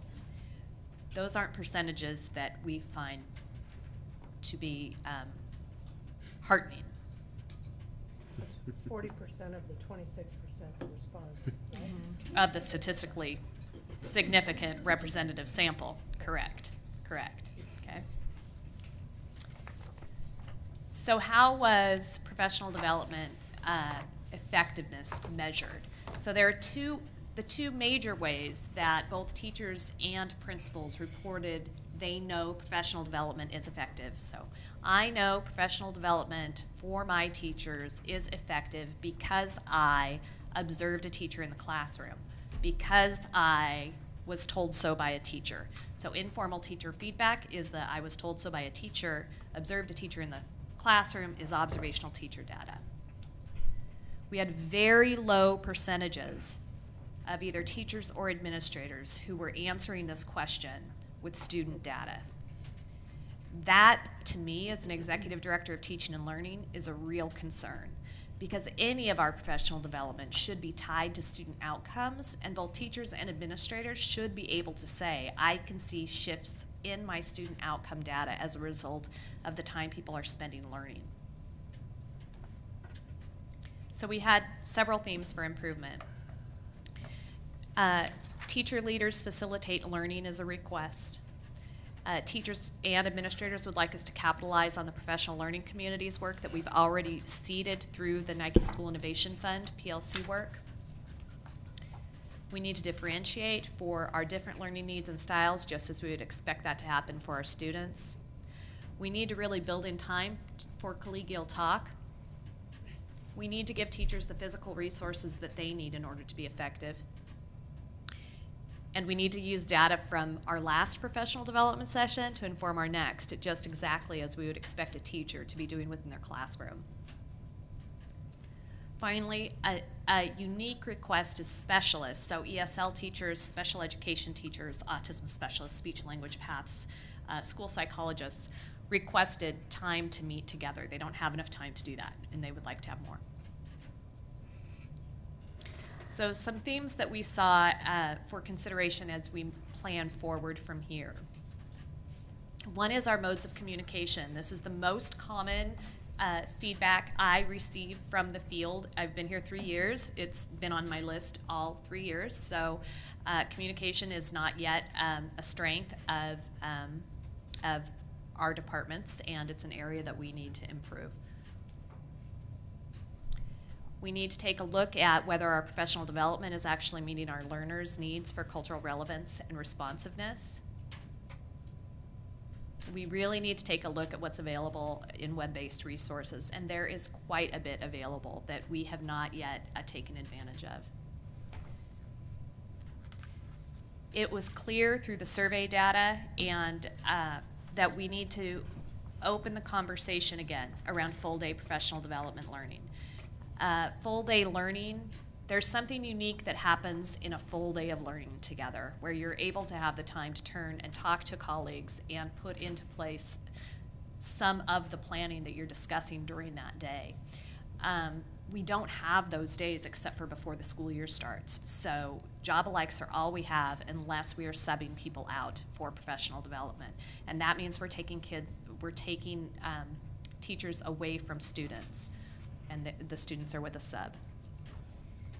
The last piece that we really feel strongly about is using our school staff as experts. So having school staff facilitating professional development, facilitating studio work. We've done that with our math, with our math rollout. We've done that with our science rollout. It's been very helpful and helping our teachers, teacher administrators. So here's our proposal. You'll see some check marks and some arrows that'll pop up.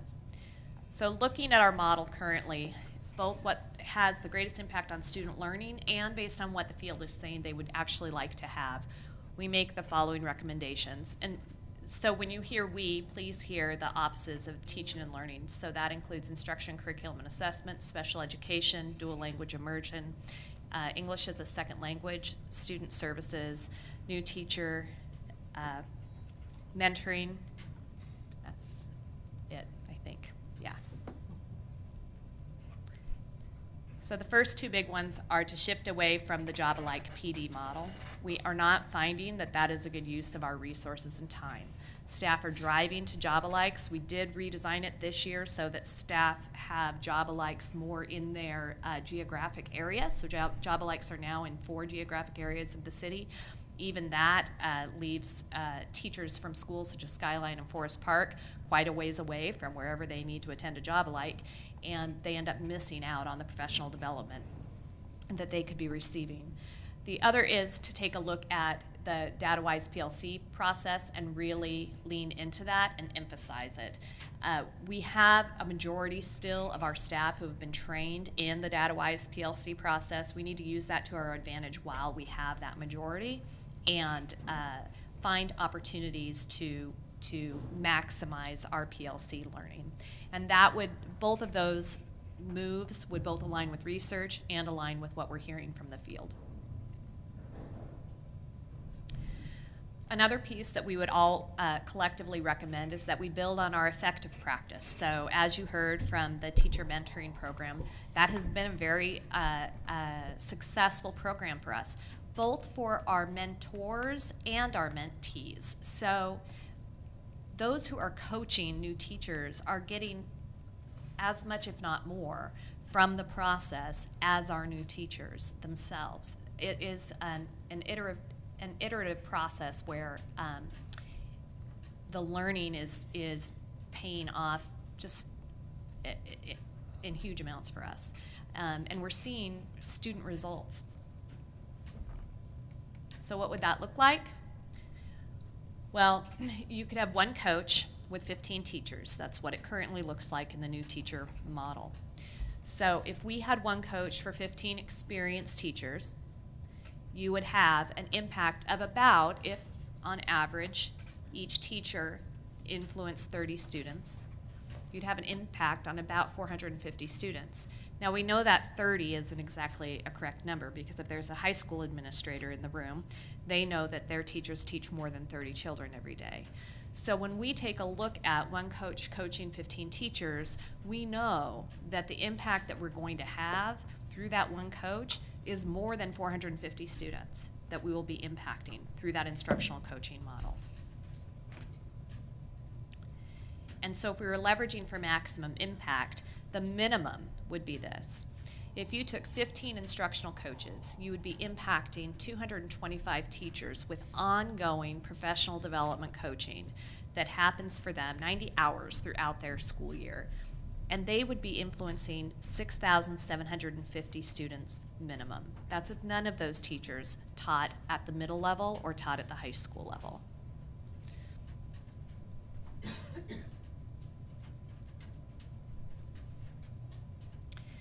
We recommend that we take a look at a year-long commitment for both parties, just as the new teacher mentor program has been this year, that coaches be assigned on a 1-to-15 ratio, and that there is absolutely no evaluative piece to this coaching process. And like we said, we'd like it to continue with new teachers in their first and second year, but then also have a separate instructional coaching model for teachers who want coaching and feel that a peer would be their best match. If we did this, the check marks are the survey, the arrows are the research that would align with that. So the other pieces that we're going to recommend, we recommend that we maintain some special programs, teacher on special assignment support. So we still need specialists to facilitate some time together for our teachers in specialized areas. We want to make sure that we're capitalizing on some of that specialized learning that some of our teachers have. So we want to maintain some of that support. We recommend maintaining some sort of high school instructional support that explicitly calls out coaching staff in reading, writing, and math work samples. We truly believe that our high school staff is needing a great deal of support for this transition into essential skills. And again, that type of approach would align with both research and with what we're hearing from teachers and administrators. So budget implications were we to go these routes. First, we recommend that we double the general fund investment in culturally responsive new teacher mentor positions.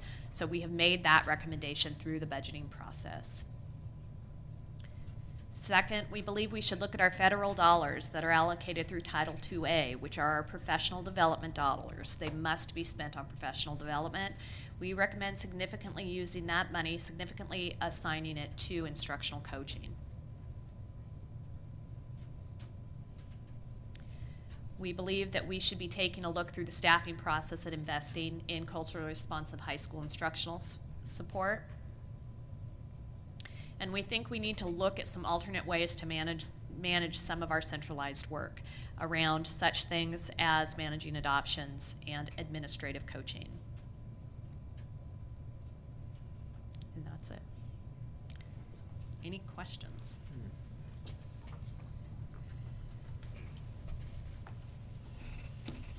I guess just one comment, and thank you so much for your presentation. I was kind of depressed, frankly, seeing the survey results in our packet, but hearing what you're planning to do as a result of hearing from teachers is really encouraging. So I'm feeling a little bit better about that. Good, that was the master plan. So when they talk about the student or the evaluation form that our district created alongside the Portland Association of Teachers, they always are like proud of that evaluation form because it was developed collaboratively. Has like the professional development, like curriculum and stuff, been developed collaboratively with like the teachers union to make sure it's most effective in supporting teachers? Well, so the curriculum, I'm not sure what you're asking. I guess, have you been working alongside like the teachers union and teachers in developing the curriculum? So we have conversations with the teachers union once a month around professional development, and more often than that on a casual basis. The formal survey, though, is an effort on our part to really try and get collective voice. It was interesting. I really like that question because though this is my third year here, and though we have asked teachers each time I've been here around their professional learning how they would like to see improvements, even this year when we asked, so this third year I've been here, not in the same role, I still received some responses that literally were, well, no one pays attention, so why ask? Which defeated the purpose of my asking, right? So there is a feeling that 40% approval rating of professional development reflects people feeling like they've been giving their opinion, but nothing's been changing, and they're frustrated. So, so I appreciate what you're saying, and I really do believe that what we're trying to design here puts in place what we're hearing from teachers on multiple fronts. I serve on the Achievement Compact committee as well for the school district, and we have a number of teachers on that team. And I would say there is a great deal of interest in the instructional coaching model from the teachers who serve on that team, really looking at investing in classroom teachers who are getting it done and really want to reach out to peers and for a short period of time work in a different role. And including leadership from the union that is serving on that committee.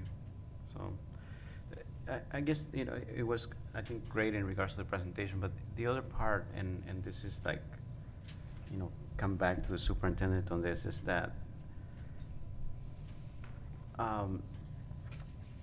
you know, again, going back to the schools of education to actually produce teachers that are in line with what we need in regards to, you know, their practice. And how well are we doing with that negotiation, particularly, you know, if we continue to have, you know, placement of teachers from the schools of education, particularly those locally, how can we get their continuing investment in regards to the professional development of those teachers that are now in our care? So, well, one thing I'll say is that through the PMET program, we have really tried to, which is the Metro program, partnering between our large districts and the universities in our area. We have really tried to take a look at how can we strengthen the services that we give for professional development to in-service teachers, to new teachers, the teachers just coming in.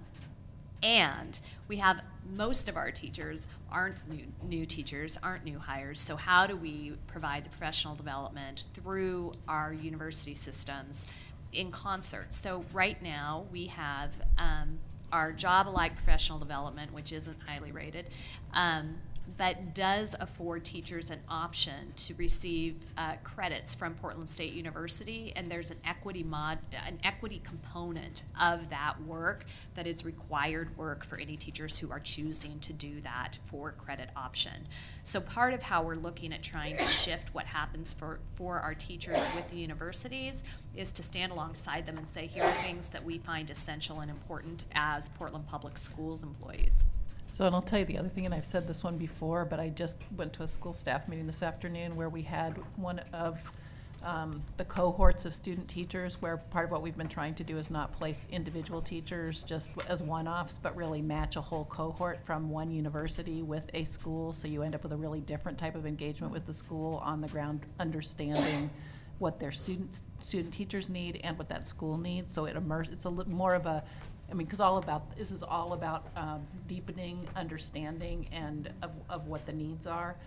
And I will say that the student teachers were really active in the staff meeting dialogue and sat as a cohort and were like very positive about what the difference was being a cohort and what they were getting by being there together. So, and Portland, all from Portland State. So truly it's engaged the school with us more substantively in a school culture. I mean, so that's the one, again, this is one where it's the first layer of initiative where we've got the parties around the table, and the first thing we're really trying to do is increase the just what's the possibility of what can occur during that clinical experience for a teacher, and our ability to partner differently with the university.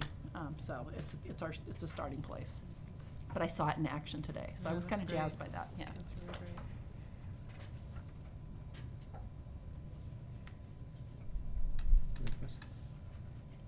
The other one, I'll say just to Director Garcia's question about with the teachers union, that there's been great enthusiasm about the teacher mentor program, and that has been a collaborative effort actually doing the teacher mentor. And I also know numbers of teachers who've expressed excitement about growing that. So, Can you explain the teacher mentor program? I ask Melissa to go ahead and do a little more. Sure. So the new teacher mentor program is a program where we have experienced teachers who coach, who have on a 1-to-15 ratio. They take on 15 mentees. And you have to be in your first or second year of teaching in order to be mentored right now. And then there are 90 hours of experience that go into that.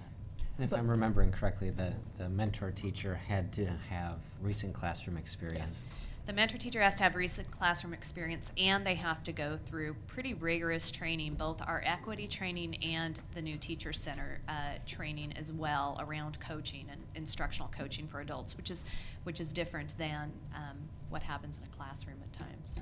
And they're not out, and they have a limited duration that they're outside of the classroom. They can only be right outside of the classroom for 3 years, and then they're back in. That's right. The And design it's is for 3 non-evaluative years. during the period that the coaching's happening. I mean, it's truly about how do you improve your practice and get better as a teacher. Thank you. We are going to move on to the second reading of our post-bond issuance policy. At our March 11th board meeting, a first reading was held on the proposed post-bond issuance policy. After 21 days of being open for public comment, we received none. So we are now ready to vote on the proposed amendment. Chief Financial Officer Neil Sullivan is available if we have any questions. But prior to our questions, we'll now consider Resolution 4744, Tax Exempt Bond Post-Issuance Compliance Policy and Procedure. That rolls right off the tongue. Do I have a motion and a second? So moved. Second. Director Gonzalez moves and Director Sargent seconds the motion to adopt Resolution 4744. Ms. Houston, is there any public comment on this resolution? No. And now is our time for discussion, if we have any board discussion or questions for Mr. Sullivan? No. No. It's very detailed. So we will move on to the vote for resolution, to adopt Resolution 4744. All in favor, please indicate by saying yes. Yes. Yes. All opposed, please indicate by saying no. Resolution 4744 is approved by a vote of 6-0 with Director Regan absent and Student Representative Garcia voting Yes. yes. We will now move on to capital bond issuance. I'm glad that we did the post-bond policy before we issued the actual bonds. That was good strategy on our part. We first heard and discussed this item also at our March 11th meeting. Superintendent Smith, would you like to introduce that?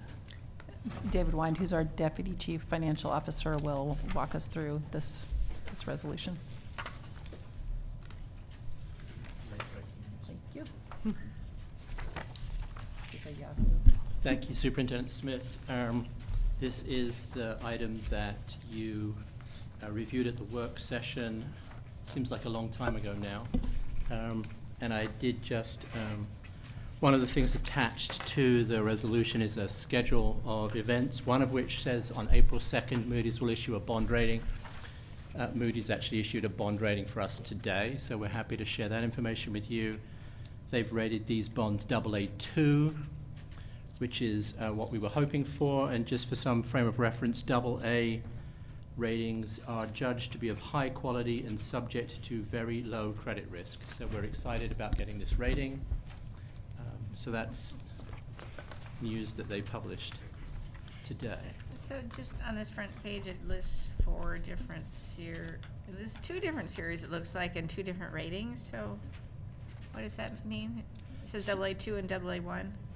Right, so the 2 ratings are, we are planning to actually sell the bonds in 2 series. You'll remember that we have 2 years worth of fairly high level of maturity paid off very quickly, and then the rest of the bonds sort of paid off over a longer time. Under advice of our financial advisors, we're actually selling the bonds in those 2 separate pieces, because the people who are likely to buy the 1 and 2 year paper are different than the people who would buy the longer term maturity stuff. So that's the Series A, Series B piece. And the second part of this is that we have applied to the State of Oregon School Bond Guarantee Program and get an enhanced rating from them. So the AA1 part is the enhanced rating based on that state guarantee, and the AA2 is the underlying rating of the district on a standalone basis. Okay, great. Thank you. And I think everything else is pretty well spelled out in the superintendent's recommendation. We, at this point, are still on track to meet the timeline mapped out in this. We have completed the preliminary offering statement, which is a sizable document that you will see in a draft of. We've got the bond rating. Now we just need the market to stay calm and sane for the next few weeks, and hopefully we'll be able to issue bonds on the timeline we've mapped out in the report. So we'll now consider Resolution 4745, resolution authorizing the sale of general obligation bonds and related matters. Do I have a motion and a second? So moved. Second. Director Adkins, I think it was, moved, No, and Director Knowles. Director Knowles moved, and Director Adkins second. I mixed the two up. To adopt Resolution 4745. Ms. Houston, is there any public comment on this resolution? No, there's not. No. Is there any board discussion on this resolution? Thank you, voters. Yes. I do want to highlight that this is the culmination of a couple of years' worth of work, and is a great opportunity for us. Thank you to our community for supporting this bond. This is the moment we have been working up to get the money to begin the rebuilding the infrastructure of our schools over the next 30 years. With that, we'll now take a vote on Resolution 4745. All in favor, please indicate by saying yes. Yes. All opposed, please indicate by saying no. Resolution 4745 is approved by a vote of 6-0 with Director Regan absent and Student Representative Garcia voting Yes. yes. Yay. I'm sorry Director Regan was absent because she was so I know. instrumental in She's worked making so this hard. happen, so. At this time, I'm going to place the school board into recess from its regular meeting and open a public hearing on the proposed 2012-13 budget amendment number 2. At this time is the Budget Committee. I'll turn it over to you, Superintendent Smith. And I'll ask David Wine, our Deputy Chief Financial Officer, to do this next transaction, all of which is related. So we're completing the full gamut here. Right, so what you have before you is the superintendent's recommendation on a second amendment to the 2012-2013 budget. And this is relatively straightforward. It's simply to amend the budget to allow for receipt of proceeds from this bond issuance and the planned use of those proceeds during the remainder of this current fiscal year. And there are really 2 things happening there. One of which is the repayment of some debt, because we actually got started on some of this rebuilding work in advance of passing and approving the bonds. So we have a $45 million line of credit, which we will be paying off once we issue these bonds. And the proceeds of that line, as you'll recall, we used to fund some of the work leading up to this, including new roofs in schools, some modular buildings, various other good things, and the boiler burner replacement work that started last summer and will be completed this summer and is saving us significant amounts of money on our utility bills, and also to pay for the acquisition of Rosa Parks School. And then there's about $10 million being appropriated to allow for the beginning of the capital bond work during this year, the very early work on 2 of the high school projects and a series of projects in 5 schools taking place over this summer. Ms. Houston, is there any citizen comment on this resolution? No. Great. At this point, I will now reconvene, or recess the Budget Committee and reconvene us as the Board of Education back into regular session for our vote. We'll now consider Board Resolution 4746, Amendment Number 2 to the 2012-13 budget for School District Number 1J, Multnomah County, Oregon. Do I have a motion and a second? So moved. Second. Director Sargent moves and Director Gonzalez seconds the motion to adopt Resolution 4746, budget amendment. Is there any board discussion on this resolution? The board will now vote on Resolution 4746. All in favor, please indicate by saying yes. Yes. Yes. All opposed, please indicate by saying no. Resolution 4746 is approved by a vote of 6-0 with Director Regan absent and Student Representative Garcia voting. Yes. Thank you. Thank you. We are now going to move on to the capital bond overview. This is the fifth, this is the last of 5 overviews we will receive on the capital bond. Superintendent Smith, can you introduce this item on design and construction? And I will ask Jim Owens, who's our Executive Director of the Office of School Modernization, to step up and provide us with this report. Thank you, Superintendent Smith, and good evening. I know the hour is late, so I'll move through this material quickly. I'm excited to be able to present our 5th and final bond overview topic this evening, that being design and construction overview. This is an appropriate topic, I think, to end with because it pulls together all of the previous presentations that we've made, and I think you'll see a connection as we get started with the very exciting work associated with the bond measure. Certainly great news to hear that the bond sale is moving forward, and that will be providing the resources needed to continue on with the very important improvements that we'll be making at our schools. After tonight's presentation, we'll, starting the end of April, we'll begin regular monthly reporting to you, and we'll be providing information at that session that I think will provide additional context so that you can continue tracking the work as it progresses. Tonight, these are the topics that we're planning to touch on, and I think that in terms of what we are looking at, it will provide you a perspective or a framework for what staff will be sharing on a regular basis to you, and will help in terms of monitoring implementation of the 2012 bond. Our topic tonight describes program level activities and project level pre-design, design, construction phase, and post-occupancy phases. I like to refer to these as our project life cycle, and as we'll see as we work through this material, it really is very much of an aligned process, and we move from one phase to the next, culminating in completion of the work, and of course the ability of our schools to use the improvements. Starting at the program level, I'd like to highlight the fact that we are beginning a number of initiatives that will inform the work that will go to each of the specific projects. Beginning with our educational specifications, which is closely connected with our facilities visioning process. That entails listening to community and getting perspective from a number of voices that we don't traditionally hear from.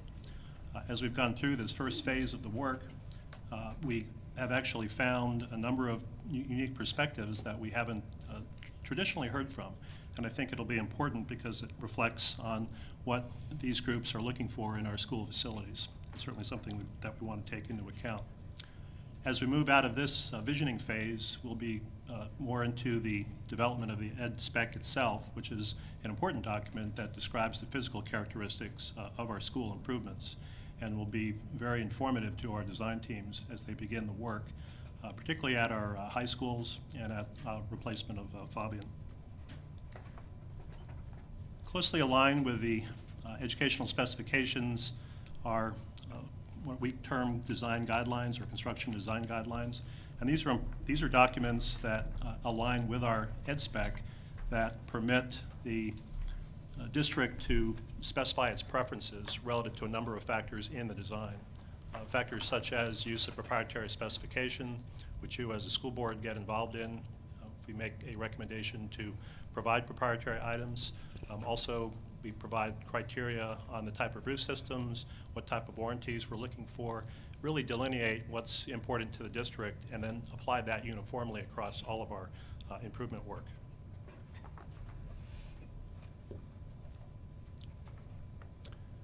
The first project level activity that I'd like to describe as a pre-design activity is site master planning. You may recall in our bond measure that we felt it was important to look at the entire site that the school resides on and to master plan, if you will, all aspects of the site, including the work that's in the bond. So in the case of Roosevelt High School, for example, the bond involves the full modernization of the school, but there's also other factors on the site that need to be taken into account. An updated site master plan will also inform as we look at doing other work at the site. And of course, the schools that aren't in this bond have master planning efforts associated with them that will help frame what we'll be looking at in future bond measures. In terms of the master planning outcomes, this is a description of what we typically look for from them. And I'd like to highlight your role as a school board in approving these documents. Staff will be making presentation to you and describe the different aspects of the site, which I think will be very beneficial as we then move into our project design phases. Just an example of what a site master plan might look like in terms of a drawing and a little photograph of some teams working on these together. Site master planning will involve our community, will involve building level, all of the operations staff, teaching and learning staff at the district, and I think we'll have a really good product that will jumpstart the actual work to the project itself. As we get into the traditional design phases, this is an example of something that you've seen in our conceptual schedule. And some of the terms at the time may have been a little elusive, but in looking at this bar for Roosevelt High School, we show the alignment of the master plan to our different design phases. And our design phases are actually broken up into the three there, the schematic, design development, work, and then into our construction documents. And I'll briefly touch on those to provide some context for you. Schematic design follows the master planning, and just to highlight, the master planning is only applying to our three high schools, Roosevelt, Franklin, and Grant, and to the replacement of Fabian. And the master planning for Fabian, of course, will look very different than the high schools, in part due to the partnership that we have with Concordia University. For the other work we're doing, the summer improvement projects, we won't actually be doing master planning for those, but we will be doing schematic design phase work. And this is really the beginning where the design team, which includes an architect engineer firm, will look at the work scope, start to draw and develop some conceptual diagrams, and start to provide some perspective. Another really important outcome of schematic design phase is this is where we connect the budget and the schedule and the scope quality features of the project. The architect and the design team spend a huge amount of time ensuring that we get that right and that we connect those components of the project. During schematic design phase, just like during master plan work, we also engage the community, and we get a lot of input in terms of what the schematic drawings will look like, in terms of how it fits what voters had approved in the bond measure. We conduct a series of public design charrettes, and that's just a term that describes a process where we engage groups who have an opportunity to look at the schematic drawings, ask questions, provide input. We also are planning to have design advisory groups for the full modernizations at the high schools. And Fabian, when we made the presentation on community engagement earlier, we highlighted some of the features of the design advisory groups. And these groups will be customized, will be specific to each one of those 4 sites. And I think we'll have a lot of value added for the design team. Like the master plan phase, the schematic design phase, we also like to bring forward to you so you can get a better sense of how we're connecting the components identified in the master plan and see how the budget and the schedule and the scope all connect. A couple of photos depicting what charrette environments look like. We've actually done a number of these over several years.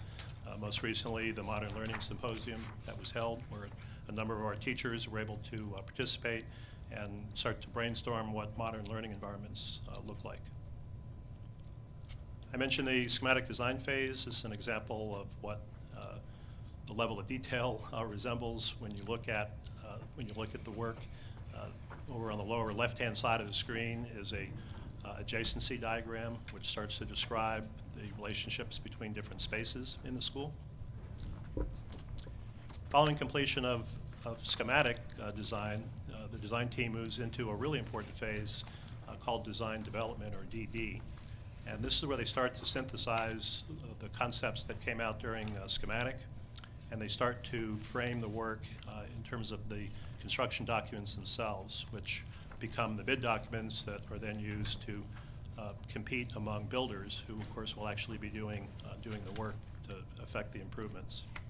Like during schematic phase, we'll continue to engage our design advisory group and community, as well as multiple district staff level, and look at the work in terms of how we're actually going to implement it. Another important aspect is to determine what our procurement strategy is, whether we do this traditional design, bid, build, whether we look at alternative procurement, which includes CMGC, construction manager, general contractor, and we start to frame the documents depending on what method is actually used. Again, to highlight your role as a school board, if staff ends up recommending use of CMGC, we would be presenting this to you at a formal hearing, and we actually would develop findings with recommendations and provide the public an opportunity to comment on that. A couple of pictures of design development, and you can see increasing levels of clarity relative to the drawings, relative to the site. Construction document phase is the one where the rubber meets the road for the architect and for the design team, and this culminates in completion of bidding documents or contract documents that fully describe the nature of the work and allow builders to be able to bid on the work, propose on the work, and then to really start setting the stage for getting the work executed. This is where we inject our equity in public purchasing and contracting, where we establish protocols in our bid documents to ensure that the contractors are doing appropriate outreach and are targeting underrepresented segments of the business community. Like the other phases I mentioned for master planning and schematic design, you as a board are also involved in terms of approving recommendations from staff on awards. And later this month, we'll actually be presenting several packages, several award recommendations for the summer work, and we'll be providing a level of detail for you to see what type of competition we received and some of the aspects of the bid process itself. It's an example of a drawing of what a page might look like in a set of construction documents. Again, more detailed than the previous phases. During construction itself, after the bid work, depending on whether we use traditional or CMGC, and there are some slight differences in terms of how we get here. Construction begins as the contractors are given a notice to proceed, and the contract itself describes the relationship between the school district and the builder.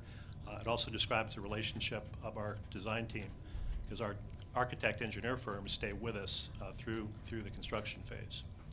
It describes these features, and very important to have this construction documentation done accurately and have it done in a manner that the contractor, the builder, can construct it as intended. Introducing the term substantial completion, that's a contractual term that defines our ability to use the improvements per the contract. Substantial completion, however, does not mean that the school is ready for kids. And so as we look at completing the construction, we also have to ensure that all the furniture, fixture, and equipment is all in place, has been set up, has been configured, all of the building systems have been tested, the building commissioned, if you will, and that it is ready. Terminology here that we like to use is complete and usable. And of course, for the projects for this summer, for example, we want complete and usable facilities such that students can use the improvements immediately upon the start of school in September. And finally, the post-occupancy phase is one that don't like to lose sight of, because the nature of construction is one that there are often issues that surface typically during the first 12 months after completion. Post-occupancy actually begins at the establishment of substantial completion. So there's typically punch list, remaining work that needs to be completed, contract closeout activities, and staff continues to manage this to ensure that this is done correctly. We also start the warranty phase of the work after establishment of substantial completion. That runs typically for 12 months, in some instances longer. And again, staff has a role to ensure that warranty issues are identified and corrected. We also do a significant amount of staff training, both at the building level as well as for our maintenance staff, and ensure that we understand how the building needs to operate. And of course, we're looking for a seamless handoff to operations and maintenance. One of the really important stakeholder groups as we do the design are the maintenance staff, our operations staff, building level, who are going to be involved in having to operate and maintain the facility. Finally, next steps. Staff intends to begin a series of monthly reports to you, actually beginning on the 29th, as I mentioned earlier. We'll provide more detail at that meeting. We also are anticipating doing quarterly reports by the Bond Accountability Committee. I know Director Knowles recently met with Kevin Spellman, the chair of the Bond Accountability Committee, regarding reporting format, and as an independent group reporting directly to you. They'll be reporting information about how they've been viewing the work as staff gets started with program execution. Again, I summarized board actions. The ones that are coming up here very shortly are approval of staff recommendations for construction for the summer work, and we actually have 4 packages that'll be coming forward to you, 2 on the 29th of April, and then 2 more on the 6th of May, and those will actually be incorporated on the consent agenda.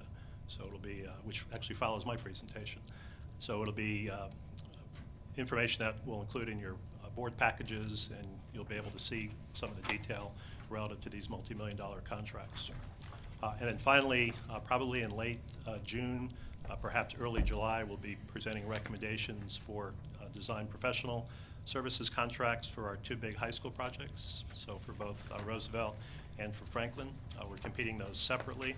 And so we will be going through a process, RFP process, to select the most qualified firm to do that work. Okay, at this time, I'd like to entertain any questions or comments you may have.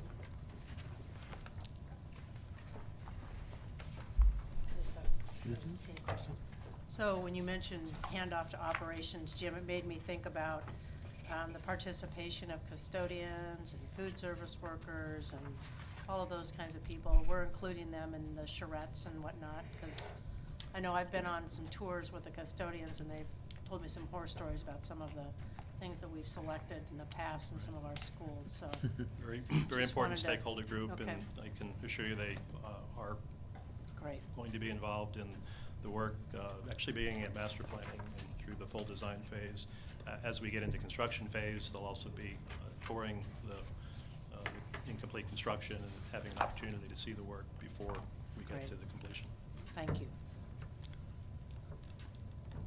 Can I just highlight when we talk about schematic design and design development, like there's a lot of design elements, and each one gets a little bit more specific.